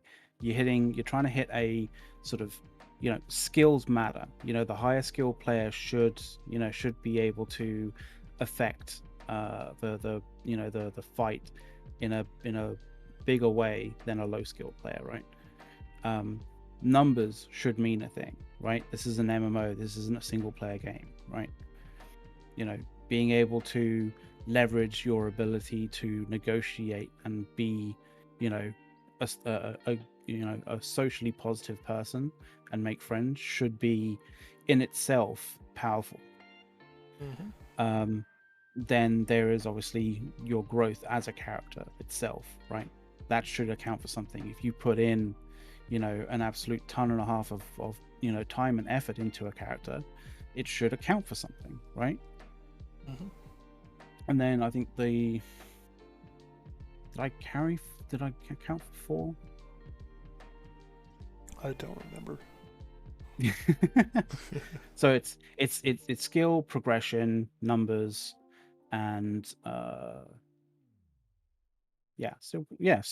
We'll go with 3. We'll go with 3. 3 is quite a nice number, a trifecta of different aspects of PvP scaling that you kind of want to get to a balance point between all 3 of those, essentially.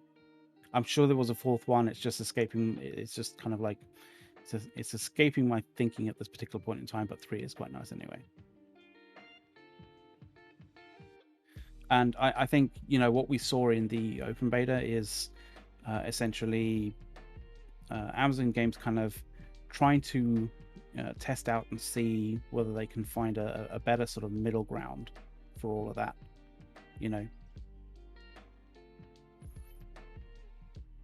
Hey, lore seekers. Hey guys. It's always good to see you guys.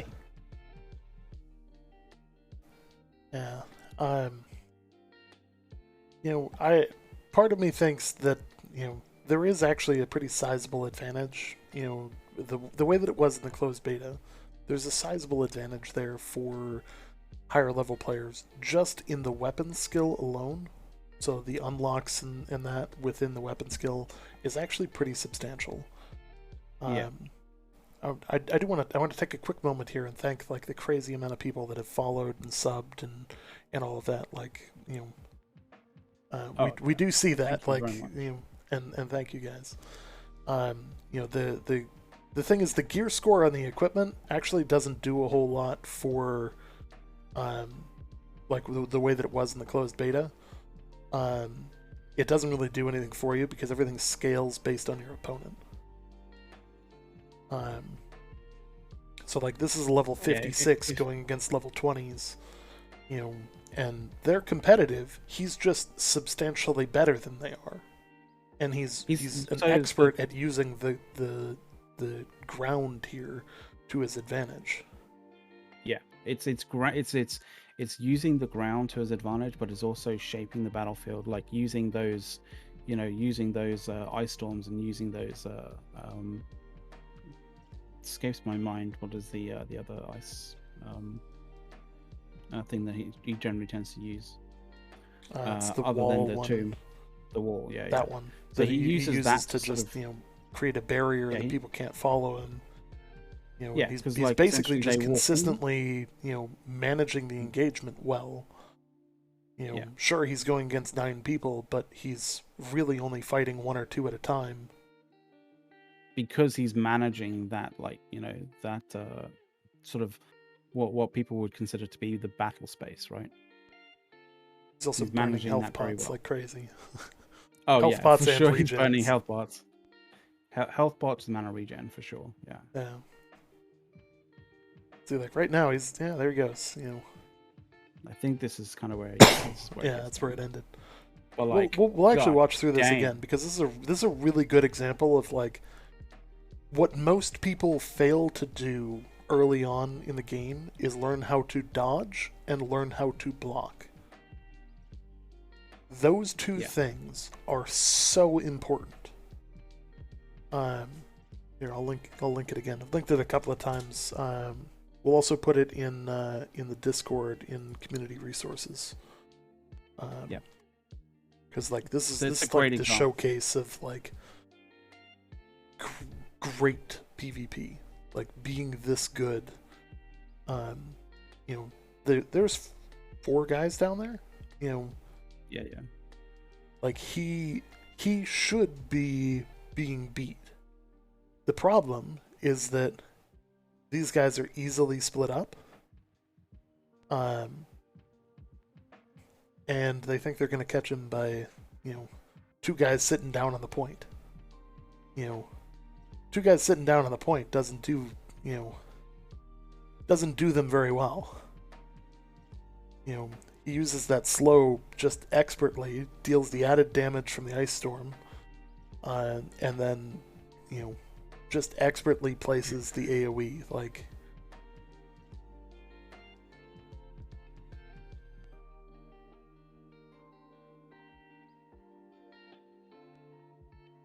see, now he's got three of them, and They're he doesn't like, want to oh, fight we're all gonna three keep of them. He knows better than to fight all three of them. But he wants to tempt one or two at least. Yeah, come fight me. But the thing is, like, for example, like, I don't think,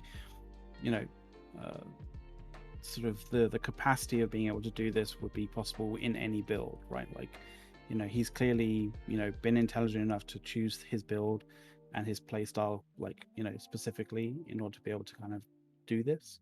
So, in this sort of situation, if you had melee weapons, you wouldn't be able to, like, you wouldn't be able to affect and like deal damage to to be able to deal damage to any of your opponents in the situation when they're like keeping range, right?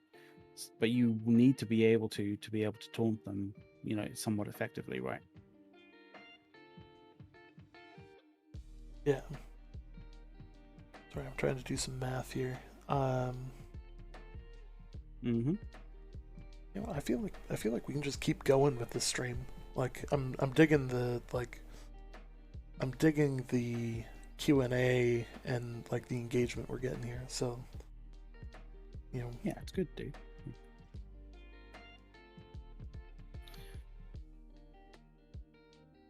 Do you think melee will be like spears versus swords, etc.? I actually think it's going to be pretty balanced with spears. Spears are strong weapons if you're going against people who are in a large group where dodging is going to be less consistent.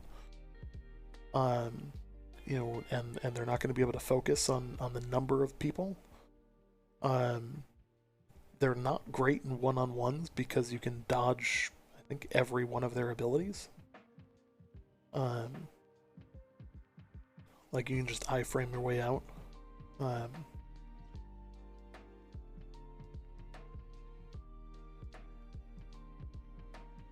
It's such frantic gameplay. Mm-hmm.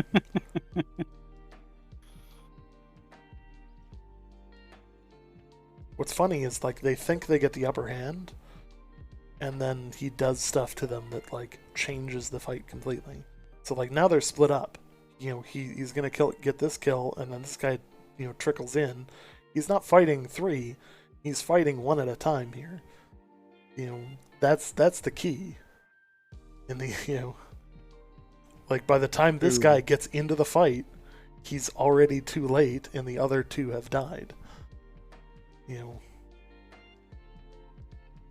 Why is Elvis using a fire staff? Yeah. Yeah, this skin's kind of comical.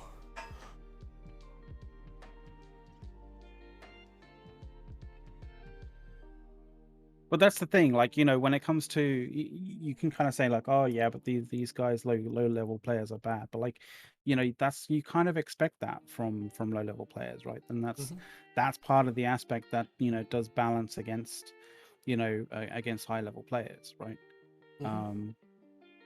One of the things that I think is also needs to be considered, but may not be like one of the pillars of balance when it comes to PvP scaling, is the potential for experienced players to make new characters and fight larger sort of more established players, higher level players, but with exceptional knowledge of the game, right? And use the PvP scaling to their benefit. It is definitely a consideration that you definitely have to make. Yeah. When it comes to sort of balancing this stuff. Oh yeah.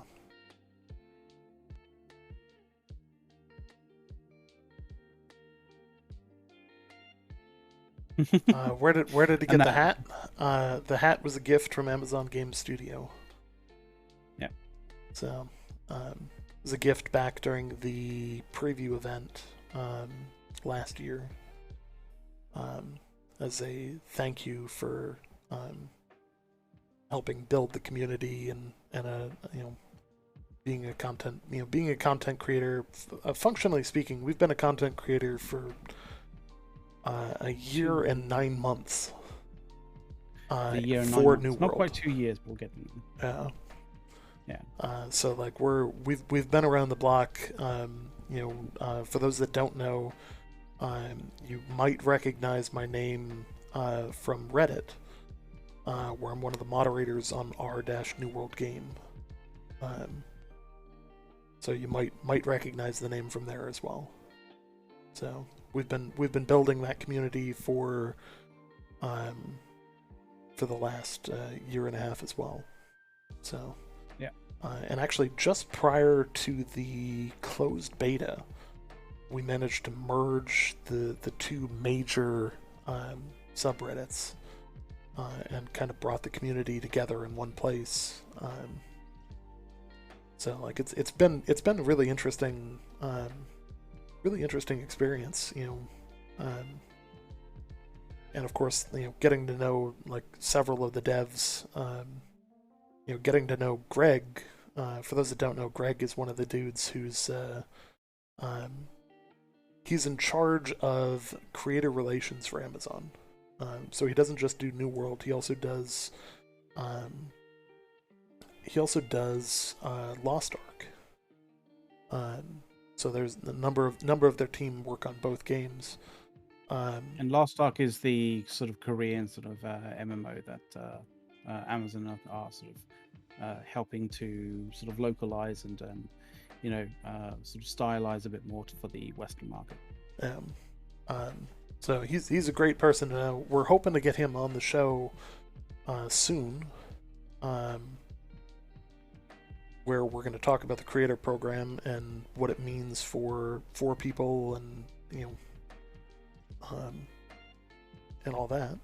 So at some point, look forward to that. Make sure to hit the follow button so that you guys know when we're going live, and you can get the notification to see hey, is it just us going live for a Q&A stream like this, or is it a normal show?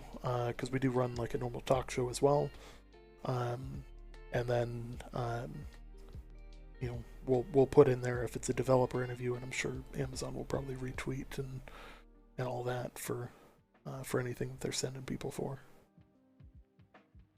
And of course, we'll always ping on the Discord server as to what kind of show we're doing as well. So yes. So there's that.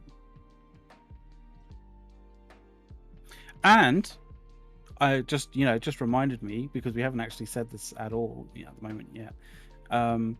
We finally ended up actually getting our vanity URL for Discord. So you can actually catch us at discord.gg/New World Order. Mm-hmm. Yes. Took quite a bit of effort, but we are there. Our Discord now has almost 1,000 people. We're in the 900s and climbing. So we're happy about that. What else is on the docket for tonight? I think we're just gonna keep going.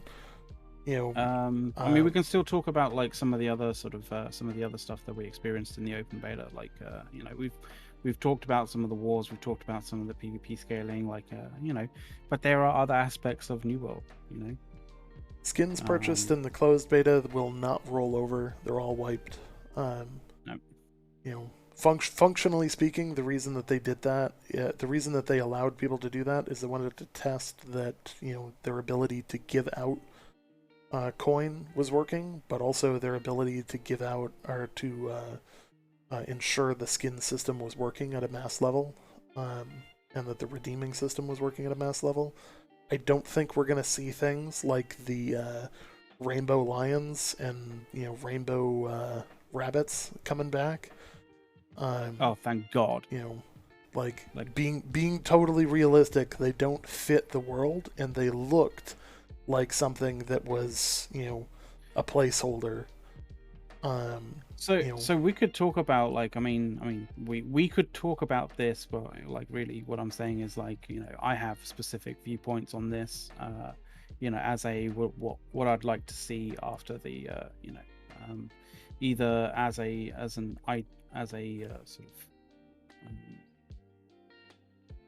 sort of a what would you call it, a uh, kind of how I would like Amazon games to sort of view skins, and especially view pigments and dyes and that kind of thing. And that is essentially, you know, if we essentially take the aspects of skin consumable, or not consumables, consumables in the brain, sort of I'm losing my fucking mind today. I really am. If we take the idea of the current sort of store that Amazon Games kind of wants to do with all of the various different sort of clothing options and that kind of thing, all the different skin options, none of them are actually sort of game breaking as such, because they're all they don't affect performance as such. They only affect sort of your styling in game. Eventually, in order for Amazon to consistently make more and more, consistently not make more and more money, but consistently make money, as those skins become just regular on the storefront, they need to make more, right? They need to make more skins, different skins, and eventually you end up in a situation where you're having to make more outrageous skins to essentially outdo the previous skins that you made, right? Because that's the eventuality. Now the issue there is, you're going to end up in a situation where you're going to eventually end up getting those skins, like those sort of crazy sort of rabbit skins and the sort of lion skins, because eventually you're going to get to a point where you're trying to outdo yourself in terms of the craziness of the skin, in order to promote people buying it. This is a scenario that I think is it has a longevity of life, but it is not infinite. It's not like it doesn't last, as long as a length of an MMO can last. And you end up basically turning the MMO into looking like a crazy hodgepodge of insane skins everywhere. So I think New World has something that a lot of other games don't have. Ebb and Scale Reach is kind of the first hint of this, but their ability to incorporate a bunch of other cultures is gonna give them a lot more freedom and license with their skins, where they could go and add Egyptian skins, they could go and add Roman skins, they could go and add all kind, like Nordic skins, like all of the different civilizations that have existed over time, and just have fun with those, as well as a lot of the ones that they've got in game right now, like the Voidwalker skins and stuff like that, where like there's high fantasy type elements to them. There's a lot of untouched ground that they have, that a game like PUBG, PUBG has reached the point of parity where anything that they add in is now ridiculous, because and that's the thing. They've done as many skills as many skins as they feel like they can. At a certain point, but they don't have a whole lot of license in terms of leaving their source material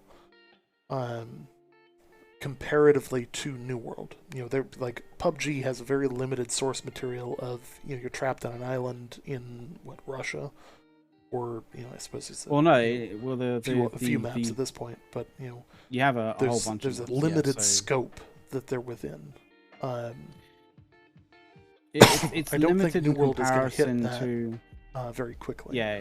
It's limited in comparison to, say, for example, like Fortnite, right? Fortnite has this, and this is one of the reasons why Fortnite has done so well in terms of, just revenue, is, it's not going for that realism edge.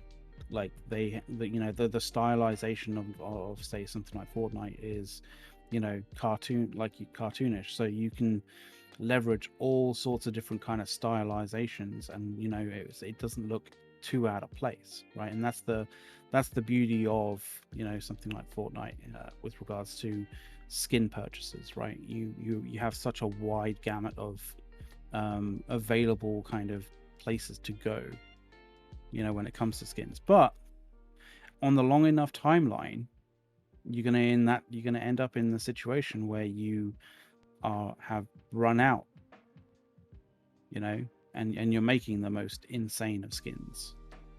Well, and I think as they expand the map to add new cultures in, like that's where they're going to gain that additional license to go. Okay, we can add. I think the time to Hello Kitty is substantially higher for New World than it is for any other game. That should be the phrase that I use. Time to Hello Kitty. Like that is a fucking perfect. That's a play on TTP. there's a term, T to P, which is time to penis. Like anytime you give players license over design, there's an element of time TDP, which is functionally speaking, how long is it going to take until players make a dick out of it? Like, even if you've expressly prevented players from actually making phallic kind of designs, for example, they will find a way. Make designs Life that when incorporated together will end up in a phallic shape, for example, right? Yeah. And that's the time to penis. And this is also why your company crests have a very limited scope of what options are there. Yes. Like, they're not giving you the Xbox gamer tag level designs because they know what happens when that happens. Like, you're not looking at scrubs. Like, they know what's up. A lot of these guys have been doing like Greg came from Daybreak, Smedley came from Daybreak too, right? And all of them know, sort of, say, for example, the customization that players have had for things like say PlanetSide 2, right? PlanetSide 2 has a lot of community driven customization. Both in terms of things like decals, and even going so far as to actual full armor kits or armor sets, like sort of skin sets. In that kind of sense, it's pretty fantastic. But they have experience in knowing how far that can go and how quickly that can trend down to looking pretty bad. Absolutely. But I like the time to Hello Kitty kind of sort of idea. That's pretty cool. The thing is, there's games out there that have prevented selling skins. Like EVE Online has done a good job of their time to Hello Kitty. Frankly, should have been a lot shorter. Because skins in EVE Online are a bit of a joke. Unless you're flying a Titan or something that you're actually going to see it on. Yeah, exactly. This is coming from the Titan pilot. Coming from the guy who has $1 trillion or $1 trillion worth of skins alone. They just don't serve a great purpose in that. But when it comes to skins, New World has a great license on what they're able to do. It has good purpose for them. So, for instance, like we run a company called the Ninth Legion after the Roman Ninth Legion, which straight up disappeared. Which, if anybody knows anything about the lore of New World, you'll see the 19th Legion, which pops up in New World later on in the pseudo-leaked, but also mentioned in the lore in several places, Brimstone Sands, which will be a new zone that'll be released sometime after launch. Whenever that is, we're not sure, but you know. Yeah. There's some other components to that as well. I've actually got a screenshot I can pull up here. Things that we know are coming out post-launch. This guy is level 56. Yep. Things He's that we know 56. are coming out after launch. This leaked on Rocket Beans TV, which is a it's a German German streamer, but like a German streaming. I don't think he's a single streamer. It's like a sort of like a streaming kind of group, as it were. Sort of similar to what we have going here. Like this isn't specifically Aza's channel or specifically mine. It's like both of ours kind of thing. So same sort of thing, same sort of deal. Now they were at an official event for Gamescom that New World was hosting thanks for the sub. New World was hosting an event within this event, and they were having streamers stream live from there. And this was basically this was basically a version of the game that we had not seen. And they opened up some of the menus, and this is one of the things that we saw. The video that this is from has since been pulled down, but being as the is people always that the we case, we managed to scrub and pull this and share this with the world, because 16,000 views on a video to me constitutes a big enough leak to the point where it's out there. But what this shows is what we've known to be the case is the Void Gauntlet is on its way. The Blunderbuss, which still has a placeholder, same as the musket here, but we've seen pictures of the Blunderbuss in the past. That's not new information. I'd pull up the image, but it'll take me 6 years to find it at this point again. It's all good, dude. It's all good. One of the images on the Steam shop actually has the Blunderbuss from kind of like a back view, and you can see the flared barrel and all that. And people told me back in the day that I was crazy. I couldn't possibly be right. Commander Ace, that crazy dude who thinks Blunderbuss is going to be in the game. Wait. It's almost like I check things before I release them. And of course, the one that's partially hidden behind the streamer here is daggers. Dual-wielding one-handed weapons for close-range melee combat and short-range throwing attacks. So those three weapons will release some point after launch. I think those are going to be some really good additions. I think that the next logical option here is going to be, beyond these three, the next logical option is going to be a crossbow. I firmly believe that that'll be the next one, or pistols. Pistols. I was about to say pistols. It's like, maybe pistols. For those that don't know, pistols already exist in the game. NPCs use them consistently if you're fighting against pirates.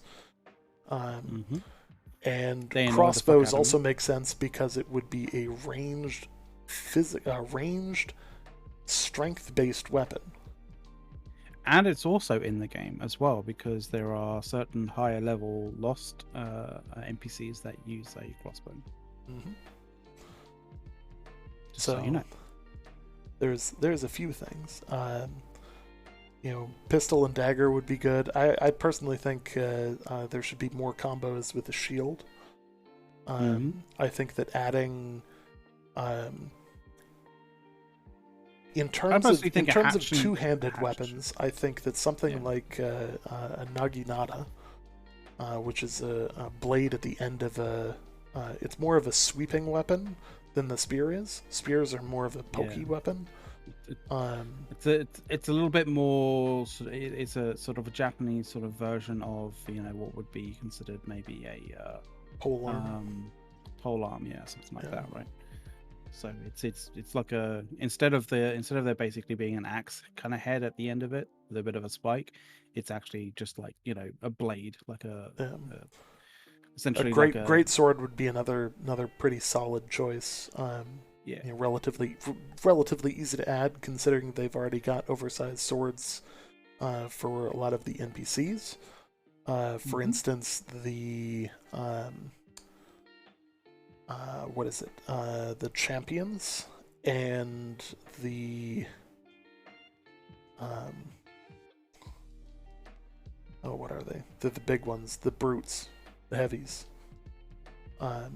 Those are both ones that have kind of great sword type items, great sword type things that are obviously two-handed.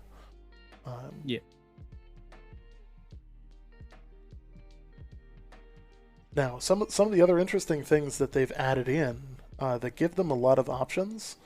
When you go to fight the Empress, and this is showcased in the video for Evanskill Reach that released earlier this week.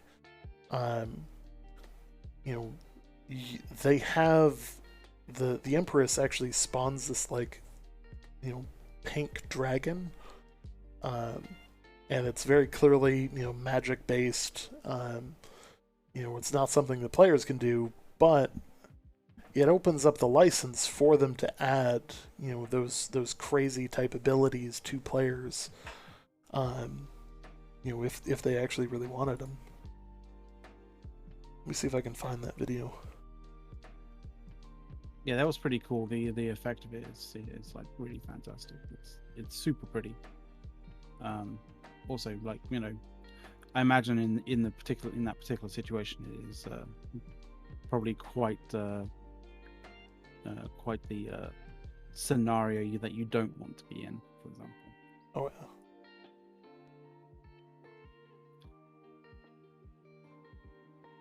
So we're gonna pause this one. Yeah, and I kind of feel like I'm very much with Wolf here, Wolf VS. Like, I do feel like we need to have more options to utilize the shield, and my personal thing would definitely be with the hatchet. Like, hatchet, and maybe not the spear as such, but maybe something like a small spear, like a javelin. A javelin, yeah, that would be pretty cool. Pull the Spartan look, javelin shield combo. Classic Greek style weapon combo. I want to take a moment. I pointed this out in the prior stream, but Scott Lane looks exactly like the guy who plays the scientist in Independence Day. Like, does he not remind you of that guy? Like,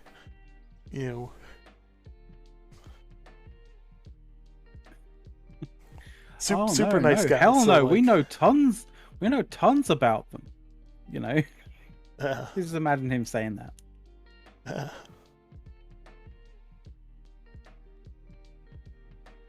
Yeah, the last couple. The one that gets trapped with the alien. Yeah, the last couple of days has been very exciting indeed. It's just like I wouldn't consider the last couple of days. I wouldn't just describe the last couple of days as exciting. It's like shit. So. Also, two things. One, Mike here is Berserker Mike on Twitter. You should follow him on Twitter. And two, I personally think he looks a lot like Hugh Jackman. But with, like look at that. Yeah. He definitely looks like Hugh Jackman. Like, just putting that out there. He looks like an angry Hugh Jackman. Like he looks like a Hugh Jackman who hasn't had his coffee in the morning. And if you know what I'm referencing, then good on you.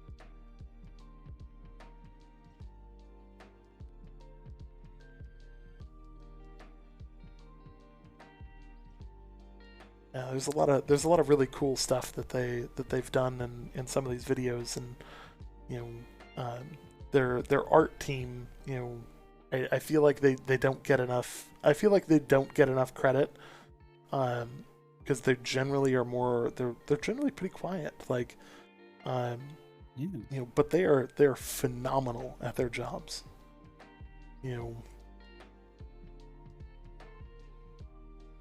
Oh, for sure. Like there was some concept art that was leaked, specifically concept art for, some of the sort of uh, Roman soldiers and sort of like corrupted Roman soldiers that weren't specifically for CGI based sort of cutscenes or anything like that. There was obviously sort of like some artwork that was leaked of Isabella, right? Which, mhm. as we all know, was actually used in when it comes to the CGI kind of stuff. But the level of detail that they take their renders to is it's mind-boggling. Like, Mhm. they obviously scale it back for stuff actual stuff for in-game, but like, they take their stuff like to quite a significant level. Oh, yeah.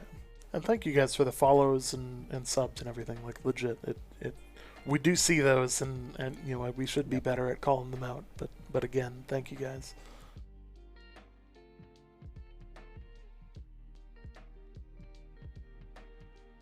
So but like you look at some of the weapons and that on the characters that they've got.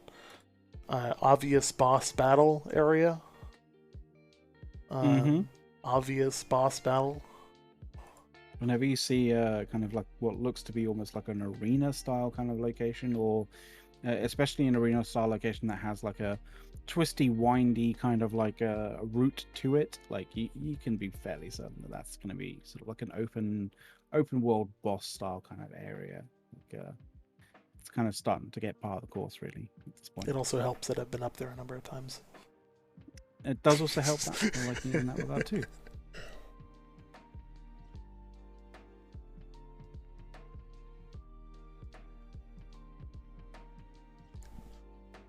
Yeah.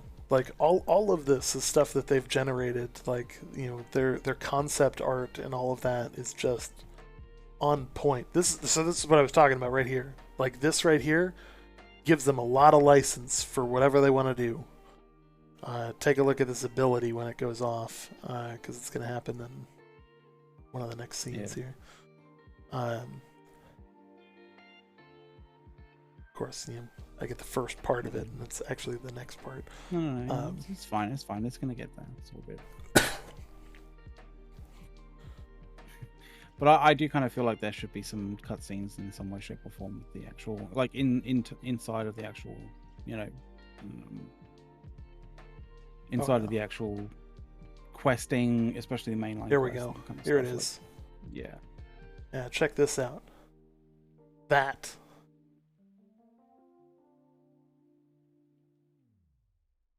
Like, that right there is a pretty baller move. And that is not seen elsewhere. That is custom to her. So I think that there's going to be there's a lot more like they could do with magic.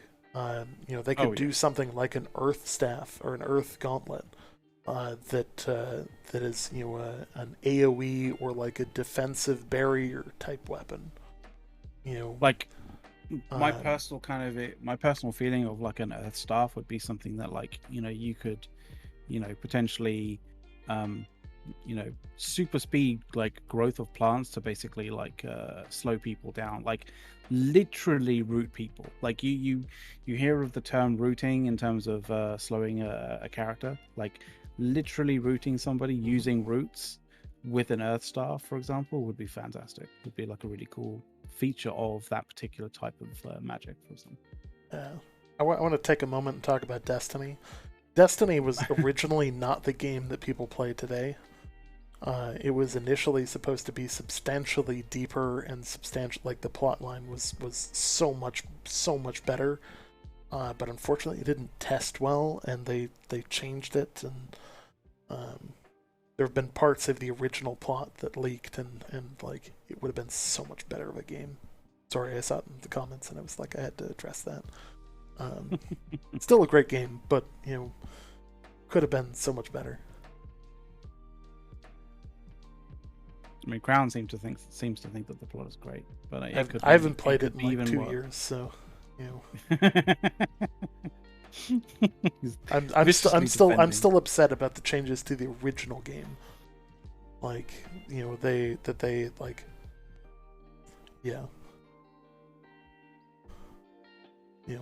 Destiny 2. Like, don't get me wrong, I bought and played both like a lot, but. So, but realistically, some of the fun here is that you can do kind of anything.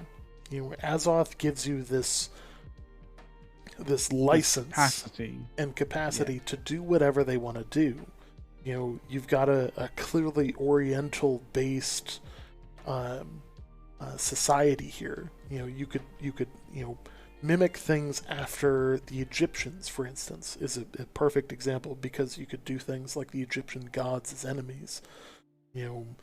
Like imagine fighting Anubis.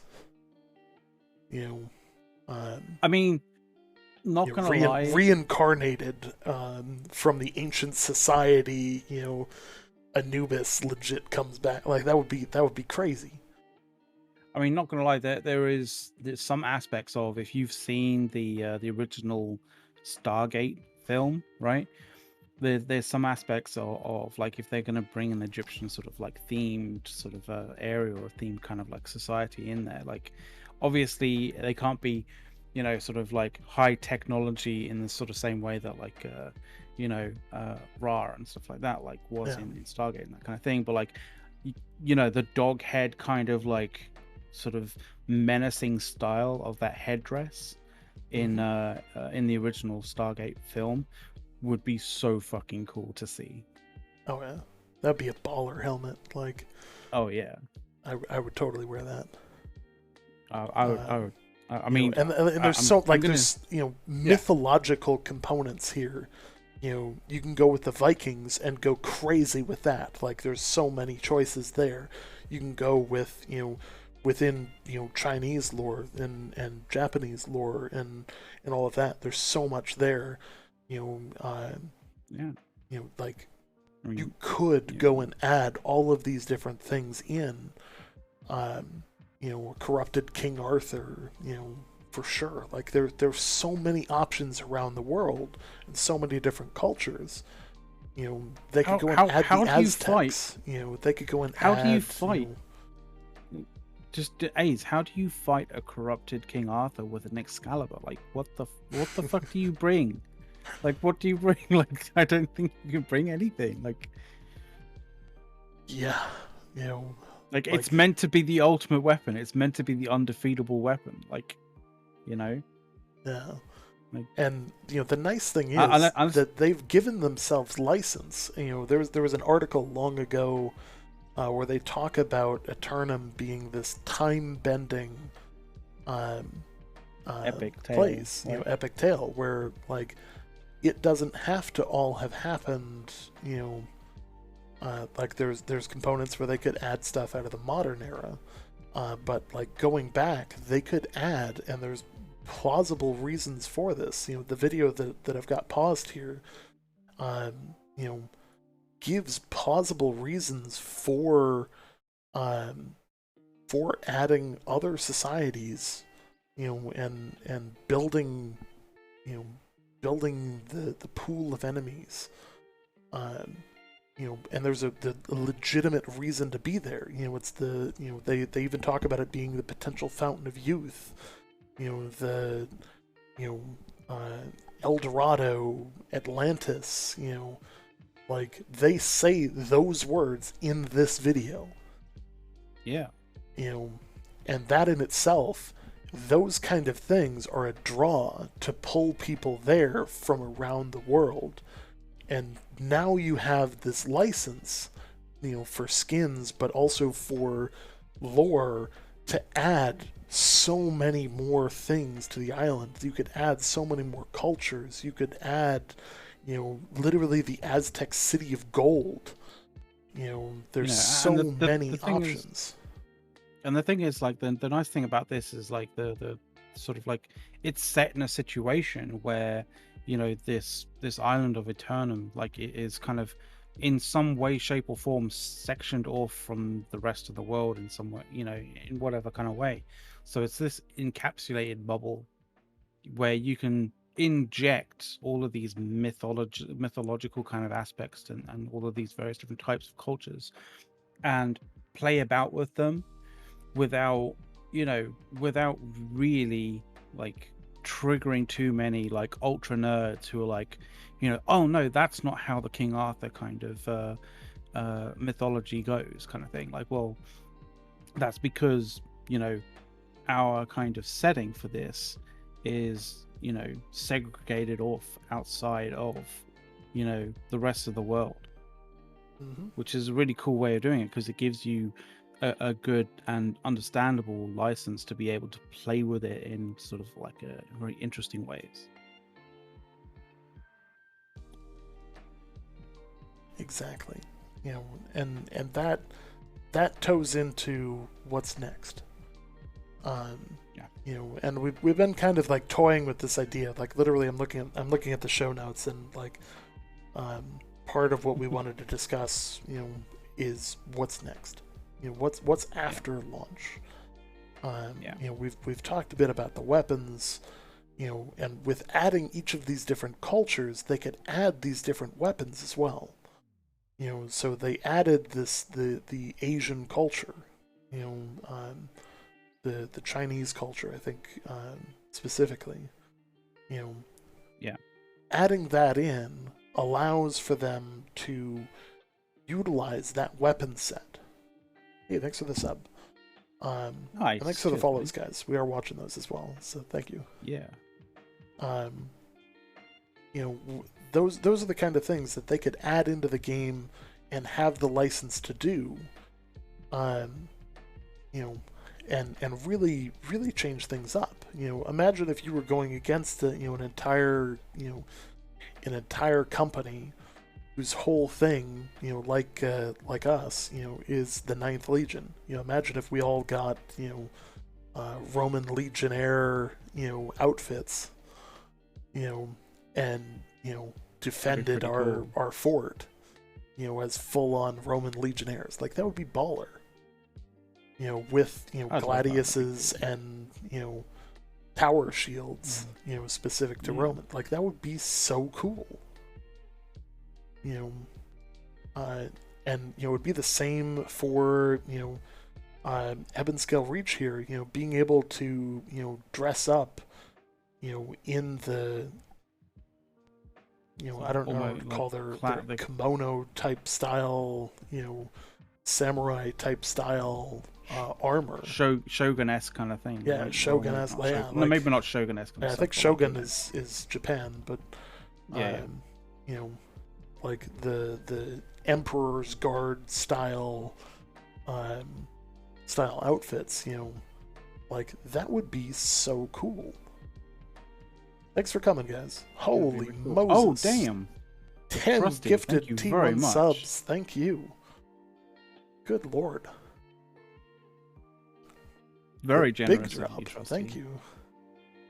And it's obvious that like McLeod and I have had a lot of time to think about these things, and we've been around this for so long, and we've been watching this, and like I can't say this enough, that the one thing that we look forward to and that we've enjoyed about the closed beta and the open beta is being able to share this with other people. That's fundamentally what this is about. That's why we built the channel around this, and it's why we care. Like we legitimately see the future of this, and we can see where it's going and see the level of detail that they're willing to put into this. The level of care and passion as well, right? Yeah. It's not just because it's clear that they want this to sort of progress in the proper way, like, and not Mhm. and we've seen with the amount of like delays that they've had, that they don't want to rush it to the point where like they release and it's like, and it feels horrible, it plays horrible, there's lots of broken stuff. Like, they want to minimize that as much as possible, but not to the extent that, like, they're trying to make an absolutely pristine, perfect game, for launch. Like, Mhm. those minute kind of details, they can be ironed out after launch. Like, we've talked about minimum viable product, but that means something different to different companies, right? It's very clear that minimum viable product means something different to Amazon Games than it does to, say, Electronic Arts, right? Exactly. Exactly. And that's huge to them. Like, and the other part of this is that, like, we've been able to experience this over years, and a lot of the people just coming in, haven't been here to see this. So, like, I'm excited for people to start seeing these things, but the amount that Amazon Game Studio listens to feedback is critical. Like, this is something that other game studios should take note of. They should sit there and say, hey, they turned around and added voice acting. They turned around and added Outpost Rush. They turned around and added Expeditions. They turned around and added a whole bunch of this other content at the request of players. Because we said, hey, this needs this. I specifically remember, like, that they added, right, the lock feature, because players requested it, right? They requested it, but it was just a case of like, oh, hey guys, it would be cool if we could lock stuff. That wasn't the request. The request was, this is the issue that we have. This is a potential solution that you could use that would solve that, and this is the reason why that solution would solve the issue, right? And that's how you kind of phrase it in these sorts of for developers, is this is the problem, this is what we consider to be a solution, and this is how that solution will solve the problem. And there's been many you gotta give them actionable feedback. Yeah. So, like, one of the best things that we've told people to do over time is give them feedback they can use. Saying I hate this is useless. Why do you hate something? Why is something not sitting well with you? What do you think? What do you think would fix it for you? What is it about it that's causing the problem? So, like, the example with the lock.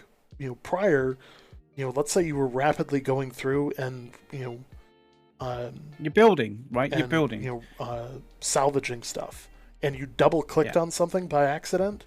It switched it out with the gear that was actively in your gear set, and you now accidentally salvaged the gear that you were wearing. And there was some specific things with that, because like there's some items that you can get that are basically essentially considered to be gifts from the settlements to you, right? Those things you can't salvage, right? And if you're kind of there sort of like salvaging stuff, right, you need inventory space, you need like space in your settlement, right, for whatever reason. You got a bunch of stuff and you're there salvaging using the quick salvaging, which I will note that a lot of people don't know that there is a quick salvage shortcut. And I even know that Josh OG doesn't know about this. So if he's listening, which I very much doubt that he ever will, but if he does, Control S while you're clicking quick salvages stuff. Because I saw him, I was watching one of his streams and he was like literally going through the salvage and then, confirmation thing. So Control S quick salvages stuff when you click it. But essentially what happens is you'll go through it. About watching the larger streamers is that you'll find it's great that they're giving exposure to the game, but they don't know anything. Like, Well, no, you they like know stuff. they They know may not know they know some of stuff. like Like, a lot of them made it to level 60 in that, but like it's the deeper knowledge set that you yeah. don't get from the large streamers. The Asmongold's of streaming. You It's don't get from them about New World because they're vacationing here.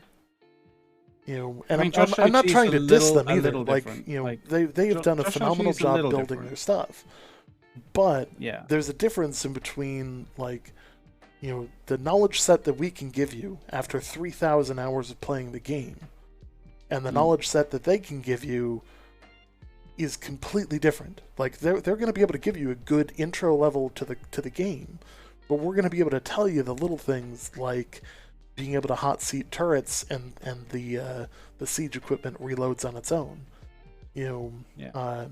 Those kind of The things. Like, being we being know able to them. determine when you're being able to determine when you're hitting hitting players and doing damage, even when you're too far away to be able to see the numbers, right? Mhm.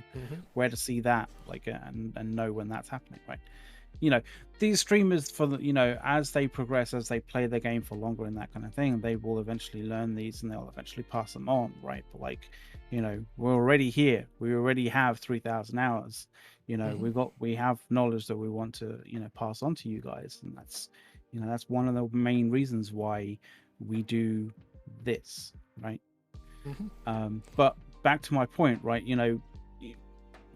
What kind of happens with this with salvaging, especially when it comes to these gifts that get given to you, is when you hit one of these gifts, right, and you're trying to salvage, you can end up being like frustrated in terms of like, well, why isn't this happening? Like, your initial sort of thought is, oh, it's a little bit of lag, and it'll clear up, and then the thing that I'm trying to salvage will salvage. And so you just, like, you end up like, you can end up sort of like double clicking, right? And if you double click an item, it'll, if it's an item that you already have in your inventory, you can swap it with the thing that you already have, and then salvage that thing that you swapped it with, instantly removing it from from the game, from your inventory. And if it's something that is a rare drop, sucks to be you. If it's something that is from, say, the faction store, not so bad, so long as you have enough credit and enough money to purchase it. But even so, it's a bad time. And that's one of the reasons, alongside uh, crafters who craft a lot of things, right? They want to be able to salvage all of that stuff, because 90% of it that you create when you're crafting isn't actually worth anything. It's worth the experience in skilling up your trade skills, but not much else. So you end up salvaging a lot of stuff. And many times I've been in the situation where I've been salvaging a lot of stuff, and because it's been somewhat late at night and I'm just salvaging hundreds of things at a time, I end up accidentally salvaging something that I really wanted, like a max level rapier at one point, a max level tier 5 rapier, which really sucked. Yeah, and so a bunch of us put together an idea, as to how to solve this, presented it, and the rest is history, really. Mhm. And that's the thing about about Amazon Games, is they, you present them with a good idea, you present them with the good reasons to it, and they will take that feedback, and run with it. Oh yeah.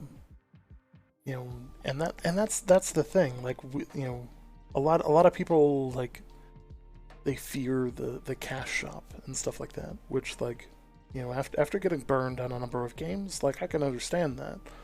But one of the things Mm-hmm. that like McLeod and I have seen that you don't see in other companies is that Amazon is legitimately listening.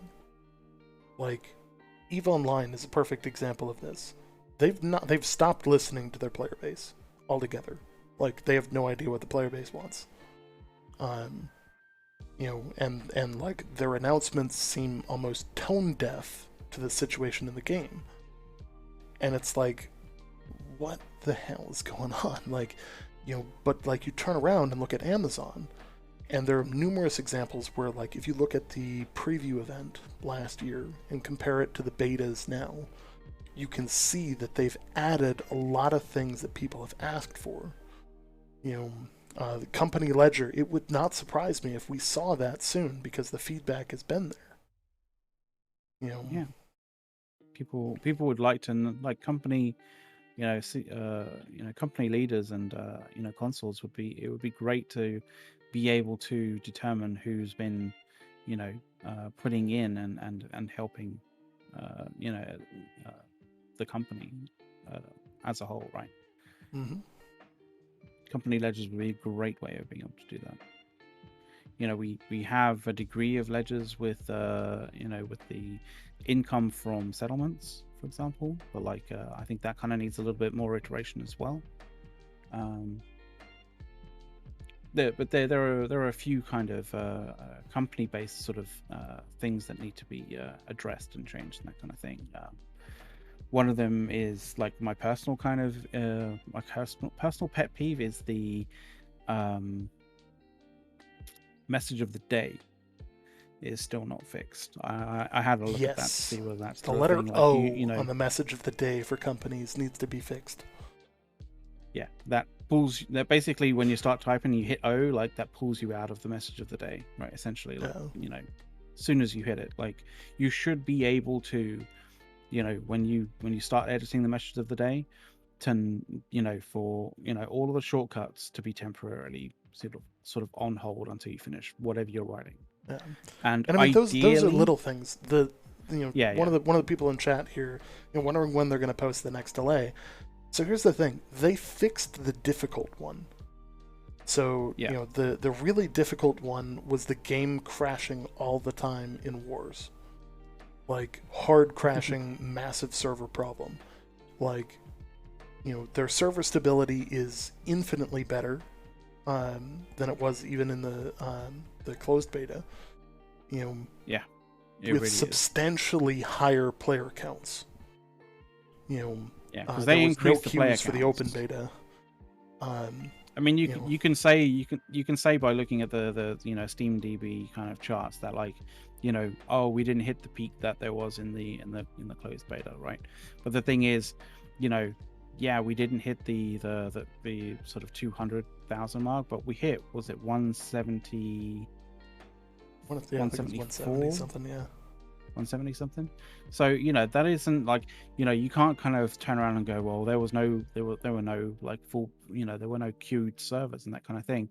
Well, there wasn't 100, there definitely wasn't you have to fit 170,000 people in somewhere, right? And you definitely fit a lot of people into those servers. And to be honest, if they didn't have the increase by, I think they increased it by 1,000, or was it 1,500 per server? I think it was 1,000. They increased the server capacity by 1,000. So, if you think back to, like, how small or insignificant the queues were on the maxed out servers, like, minus 1,000 from those servers, and you'd have a pretty significant queue, right? Clearly.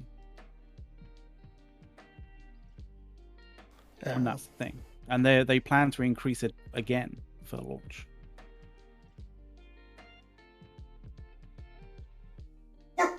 Yeah, and that's pretty big. Like, the thing is, everything else that's left is relatively small stuff. Like the gold duping, yes, it's a big problem, but the scale of the problem in terms of balance is not as difficult as it is in terms of fixing code-wise. Those kind of things are easy to write in, a validation checks that, no additional gold was created by completing a transaction. Sure, it's something that probably should have been coded in to begin with, but, you only learn those things the hard way. and depending on how much how much logging they have, which I think is probably pretty extensive. Like, they do like their metrics, right? They do Mhm. like being able to look at metrics and be able to determine things. Um, you know, considering the metrics that they potentially have, um, if anything does go awry after launch, like the gold GP, right, they will probably be able to track down, you know, sort of the amount of gold, and the amount of maybe potential items that end up getting duped, and track them down and remove them from the game. Mhm. Like, it is entirely possible. As well as punish people who abuse those mechanics. One of the things that, like, I probably see more than most people, because the second they get banned in game, they turn around and go to the subreddit and go, "I've been unjustly banned," and provide no evidence to the contrary, and no one cares, because based on their reaction on the subreddit, you know that they were pretty much justly banned. But we know that Amazon is not shy with the ban hammer. Like, No. they can and will utilize that. So for launch, I don't think people are going to need to be as concerned as some other games might be, because they are going to address problems. Um,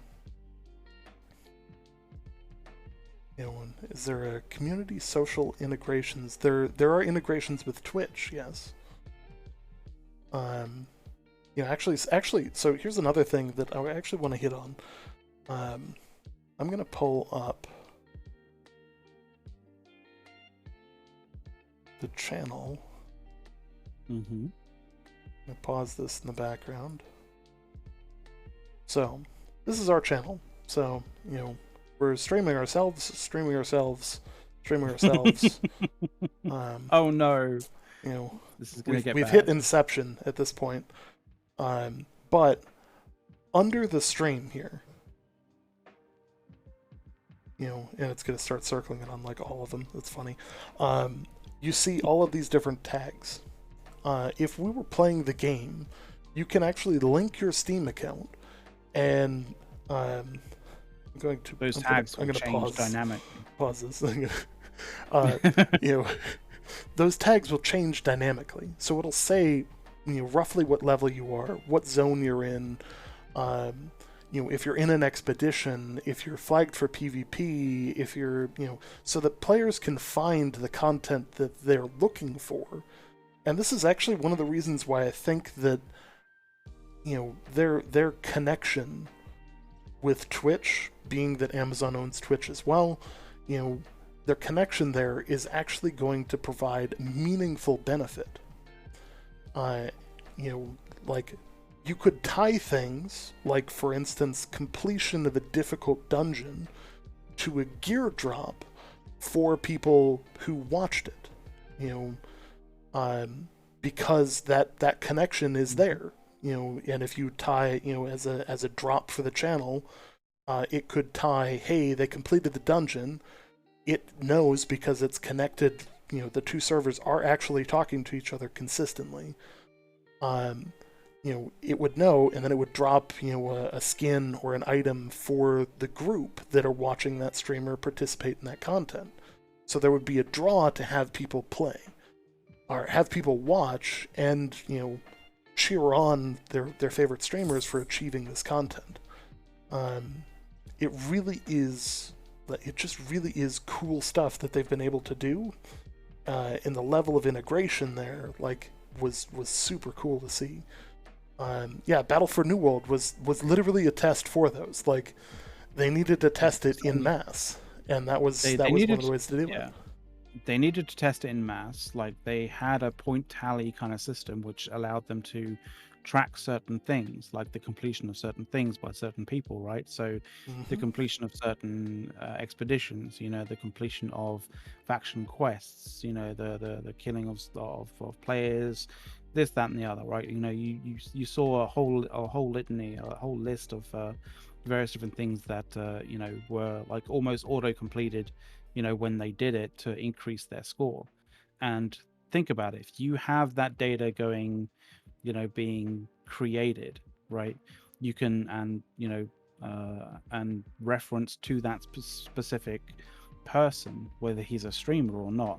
If he's a streamer and he's got a linked account, then because because Twitch is an Amazon sort of subsidiary, they have access to being able to figure out who in the list of people who are watching them have linked accounts to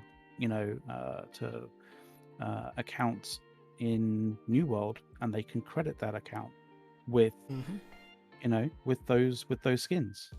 It's a really cool way of using metadata to sort of just increase that like shared experience, right? Because it increases the whole and gives idea, a reason to watch. the whole idea of Twitch is sharing the experience, sharing an experience of something, some way, shape, or form. We right here, we're sharing our experience in the game, we're sharing our viewpoint to you guys, and we're constantly wondering, and we hope that it's useful and helpful and entertaining for you. So will it be delayed again? Not likely. I don't think it will be. They've already solved the most difficult of the problems. In terms of code, they've solved the most difficult of the problems. Again,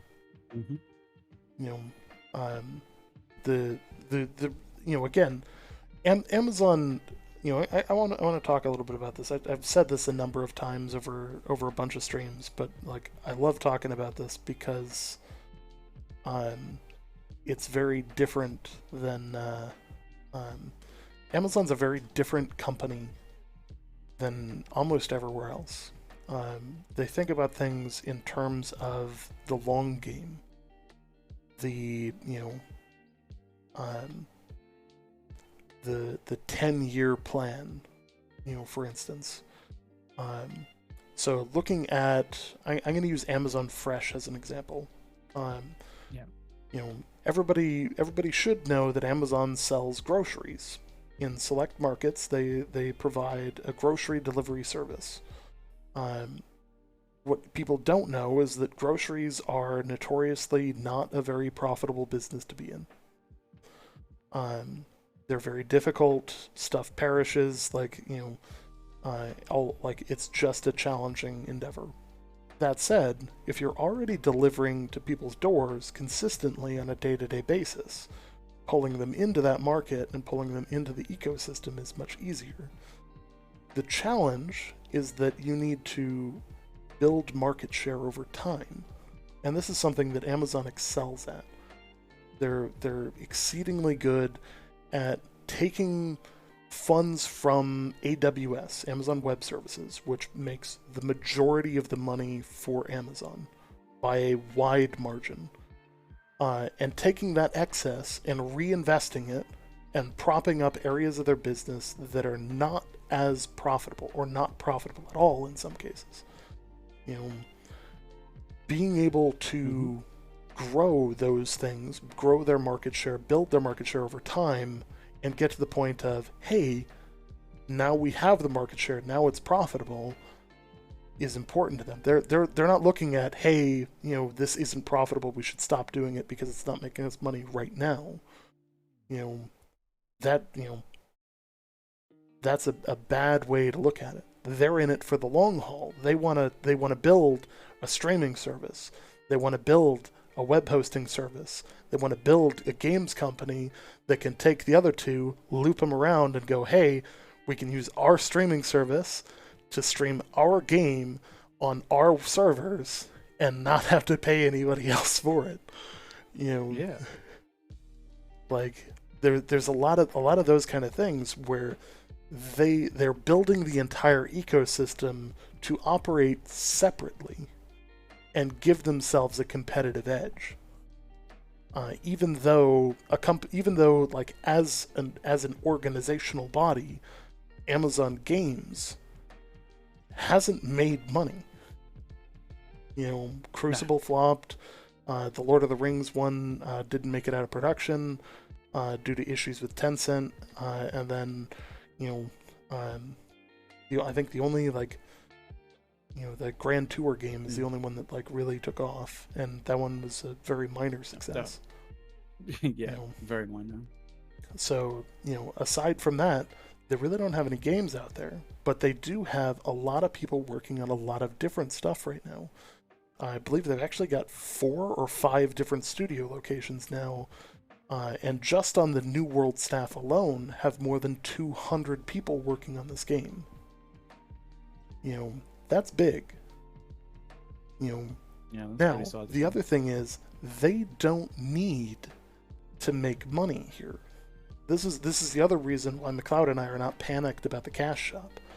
They don't need to make money. They need to build market share, which means they need a good reputation as a studio in terms of listening to the players. Yeah, exactly. And if they can do that, then they've won. Because the market share is everything. Think of back before Bethesda shit the bed. How many people you could turn to and be like, oh my god, anything that Bethesda comes out with, I'm gonna play. And then Fallout 76 happened, and people were like, "What the fuck?" Yeah, exactly. Like, what? This is not 16 times the detail. They came up to bat and hit them with the bat. This just doesn't work. Stuff like that. Yeah, it's it's stuff like that where it's Amazon Games is in a position where they don't have to push to release something just because it's profitable. They can turn around and say, "Hey, let's put this in the cooker for another year," like they did last year. Because they don't have some stockholder who's going, "Oh, hey, why is this not out the door? Like we need to make money." They're not an indie studio that's that's literally ride or die on the success of the game. They can sit there and grow over time, and that's the thing that makes them different. And so the one thing which regarding that is may sort of may make people kind of wonder is, well, in that particular scenario, in that particular instance, like what's stopping them from delaying the game again, because they're trying to achieve a perfect product before launch, right? I think the thing is, you can test a game for lengthy periods of time, but eventually you still want to be riding a degree of hype when you actually start the game. And the more you sort of put your product out there for people to test in a public kind of scenario, the more you erode that capacity for people to look at something as a new product and get really excited, right?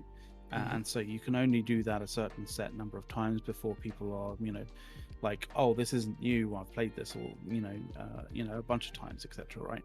Yeah. The nice thing is it's a bit of a showcase that we still get excited in playing the game after all this time playing it, and after all this time kind of being denied and then being able to play it again because it's we've been re-invited to a new alpha kind of testing environment kind of thing or whatever, right? And that's the thing, right? But we might be a little bit different. Ace and I might be a little bit different to a lot of people who might not have the desire to sort of play, to sort of get hyped constantly, right? And so they don't want to erode everybody's capacity for that.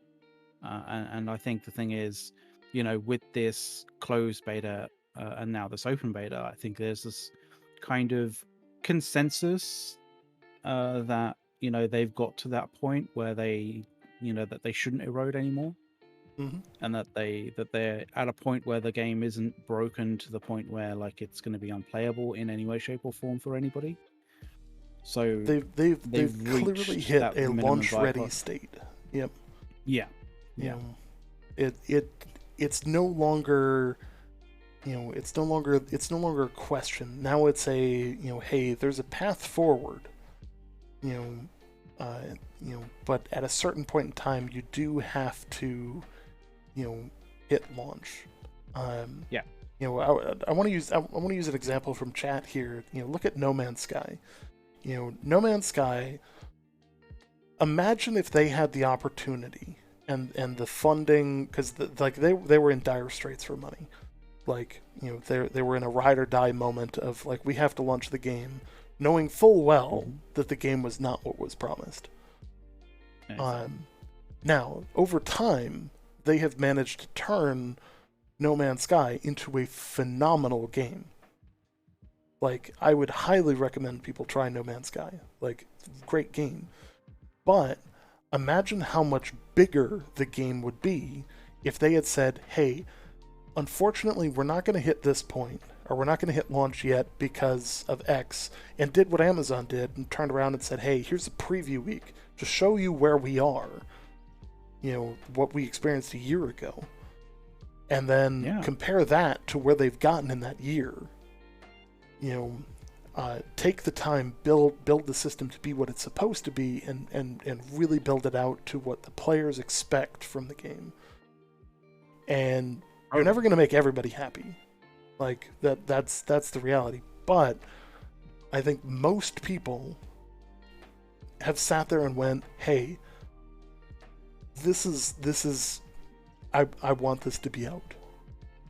This is good enough to play, and I'll wait for expansions. I'll wait for, for new content. And, the other thing that they've shown, and they've shown this really well, if you look at their patch notes every month, their patch notes show that they are able to process a lot at a time. Like, just an epic amount of stuff. Like, their patch notes, like, you look at, like, EVE Online's patch notes, and they're like, a page, couple paragraphs, nothing major. Like, their entire quadrant release was revamping the skill sheet. Like, comparatively to in a month, Amazon, for New World alone, was able to turn around and go, hey, here's like a 9-page friggin' patch notes of everything that we've changed in the game, to include, brand new mechanics like expeditions, outpost rush, the new region of Ebonskill Reach, like consistently adding significant new content every month. Think about that for a moment. Like, they went from last year, no expeditions, to Amaran Expedition, Starstone Expedition, the Depths, Shipyards, Genesis and Lazarus expeditions as well. And on top of that, managed to build Outpost Rush, managed to build, what was the other one? I'm drawing a blank here. Oh, what was that? I'm just thinking of all the craziness that they've built. They've managed to add in Ebonskill Reach. They've managed to add in since released last year. They've also added in Reekwater as well. Reekwater, yep. Reekwater? Yeah. Yep, Reekwater. Invasions were in the preview event, but they were in a pretty early state comparatively. Outpost Rush. They've kind of revamped a lot of the various different like questing, especially like sort of main. They added extra arenas. They added another weapon, the Ice Gauntlet. Like, there's a lot of stuff that they've actually turned around and made into a significant set of content that proves that post-launch we should continue to expect content on a regular basis from them. And that's something that, like, you know, unless you've been around for a while, holy crap, Scott with short hair. Oh yeah. Wow. That's a different look. How I gotta look at the. You got to A/B this. That was You gonna A/B February. this? That was February. He grew that Apparently so. mane in like. Holy Damn. crap! Wow, I'm actually impressed. Like, I'm not even mad. That's impressive. yeah. You know, I think that we should, you know, we should expect things to be coming out, within the first month. They're going to be looking at a lot of like balance issues. They're going to be looking at a lot of, bugs and stuff like that to ensure that they can, iron out a lot of the gameplay issues. But Yeah. turning that around, they're also going to want to release new content relatively quickly. So I personally think that we are going to see stuff within the first 3 months after launch. Yeah. And relatively significant content within the first 3 months. Are they going to delay again? Not likely. As I've stated, they've really already accomplished the difficult part. Fixing wars, because that was a major like disconnect issue with like what appeared to be a memory leak. Fixing that was the complex issue. Everything else is just small bugs that are relatively easy to fix. I would imagine if they delay again, like if they delayed again, it'll probably be like a big delay.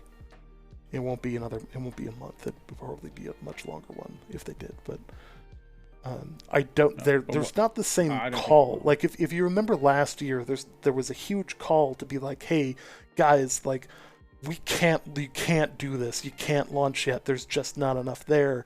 This needs more work. Right now, it's just you don't hear that. You hear everybody going, now's time. It's time. Like it's good. Right now, it's just like people are clawing at the walls to get back in. Like that. This is like you've heard it from other people. You've heard it from yourself. Like if you're really sort of if you're really being honest to yourself, you've seen it on Reddit. Like people literally like posting the meme of like sitting around doing nothing. Like they're just waiting. To get back in. Right. It's fairly clear that people aren't kind of the large majority of people are not kind of going like, oh well, if we go back in, like it's going to be broken and it's not going to be a great time. Like no, everybody's like wants to get back in there because it's at the point where it's a viable product for release. I don't know how many people I'm seeing this in chat. So like in terms of marketing, I don't know how many people play mobile games, like on your phone, but those are like the go-to of like getting your face smashed with ads. I play a bunch of like Sudoku and like tile match games on my phone. So like brain training almost. Yeah. So. I get hit with those ads at the end of each one of them. They do have an ad campaign out for that. They've got an ad campaign out on Twitch. They're consistently releasing new videos. They released a new video like 2 days ago about like their process of building Ebonskill Reach and like the cultural implications and like the research that goes into it and their desires to ensure that they do it in a respectful way and like they are doing that content. They are building hype through that as well.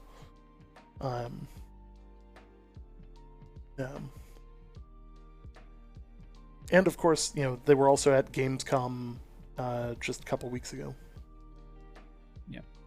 Which is not an insubstantial amount of money, as well as doing a drop for Gamescom. So now people have 2 different skins that they will have been able to have gotten pre-launch, which is actually pretty sizable. Yeah, that ain't bad for a game that isn't even out yet. Yeah. Yeah, for a game that isn't out yet.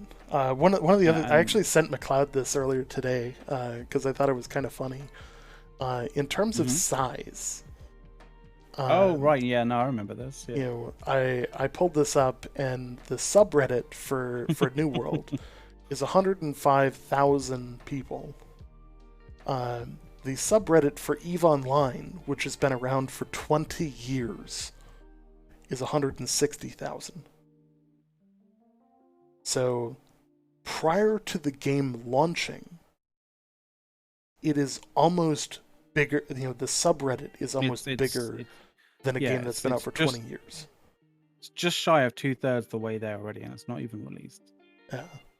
So that's a pretty solid thing. Um, I think that we're going to see launch. We're gonna we're gonna see things just explode. Um, you know, and I think it's gonna be an amazing time um, for everyone. Like that's that's where we're headed at this point. It's launch and beyond. And we should see some really cool content post launch. Yeah. Archimedes.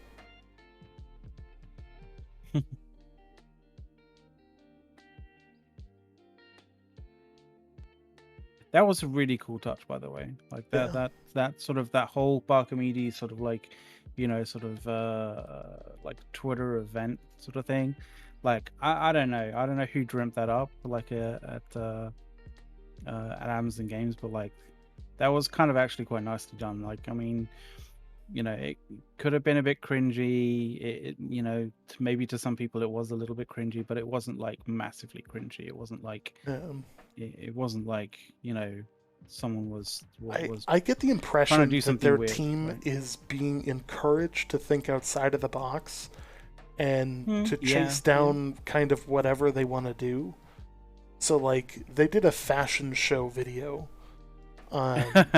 yeah. Like Well, a lot of they a did lot a of people were like, "Oh, that's ridiculous!" Like it was super cringe, and it was like, it wasn't really designed for everyone. It was designed for the people that were like, "Oh, hey, like I can customize my character." Like, there's a whole bunch of really cool looking outfits. That's the audience they were aiming for. The people who have never seen it before and can continue to grow it. Yeah. Um, They also did a kind of like an interesting sort of like a house moving kind of like series of videos. Actually, it was, I think there was like 3, where they essentially, it's going to cater to for any certain people kind of thing, right? But like it essentially was showcasing all the various different things that you can build and have in in your houses as such. But they marketed it in a way of like like it was a couple trying to find a new home kind of thing, right? And like they were showing various different properties that they could potentially choose from, right? So they did that, like another example of them trying to sort of think outside of the box when it comes to sort of creating sort of hype content for the game, right? yeah. For various different sort of target markets and target demographics. So, with that, like, I appreciate that they're willing to try other things and that they're willing to do other things and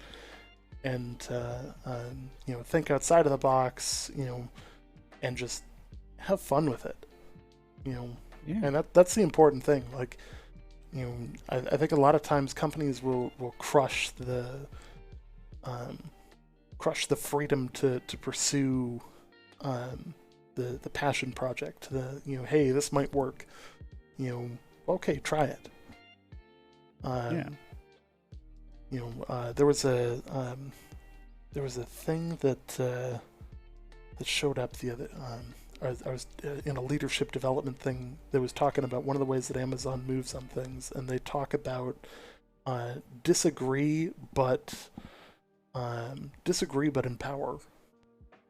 So okay. I disagree with you, but I'm gonna let you do that. Go forth because I believe that you will make it work. I don't You have think the it'll. I passion. don't think it'll work, but I think you have enough passion in it to make it work. So I'm going to let you do it. Exactly.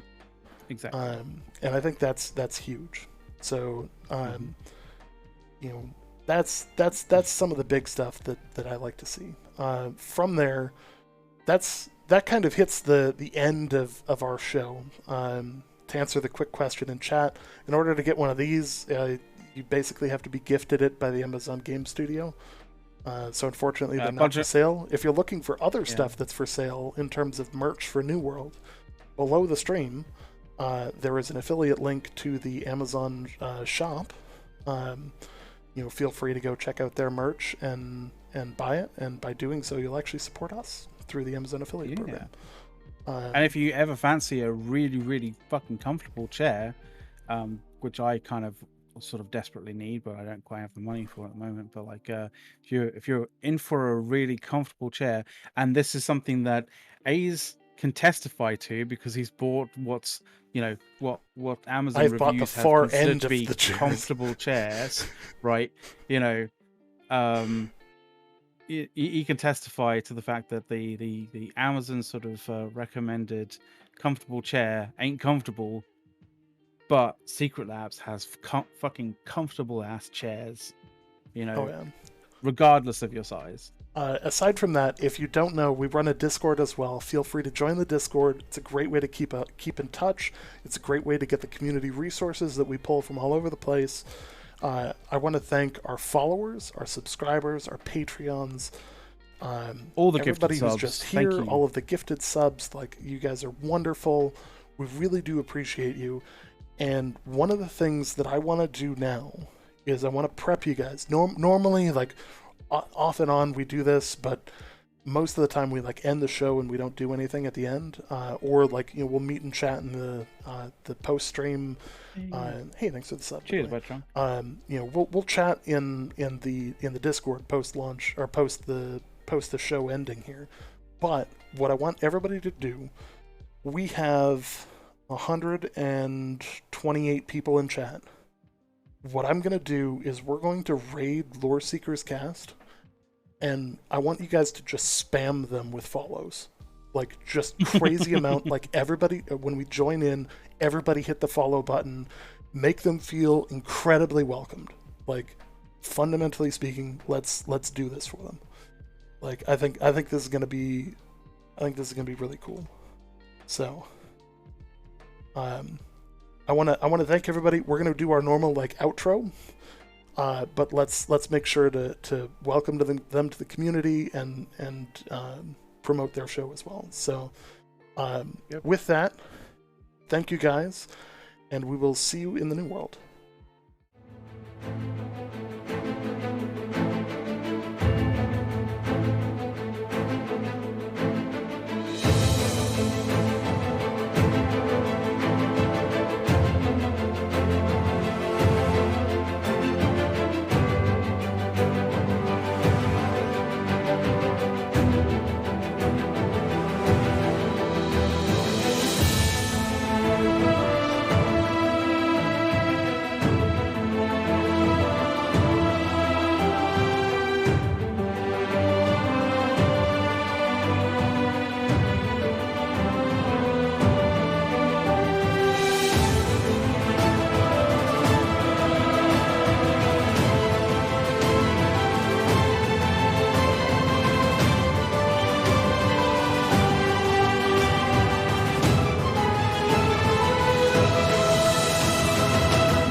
That's one of the most interesting things about this game as an artist, because we wanted Eternum to feel like this mythical place where different cultures that didn't exist near each other in real history could clash here. There's something special about that?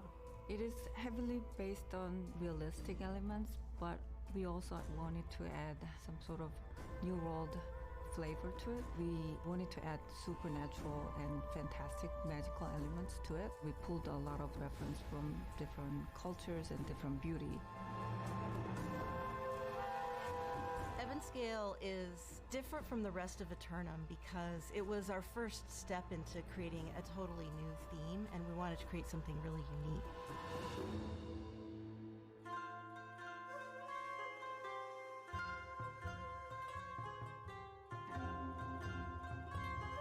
We really wanted the world to feel new and inviting and feel like there's always adventure over the next hill. And so Ebenscale is an example. We really wanted that to have a unique feeling to it, that it is very lush and tropical. There's this wistful, calm kind of beauty, but then also corruption and twisting to that nature. And so this like dichotomy of the different feelings that are going on there.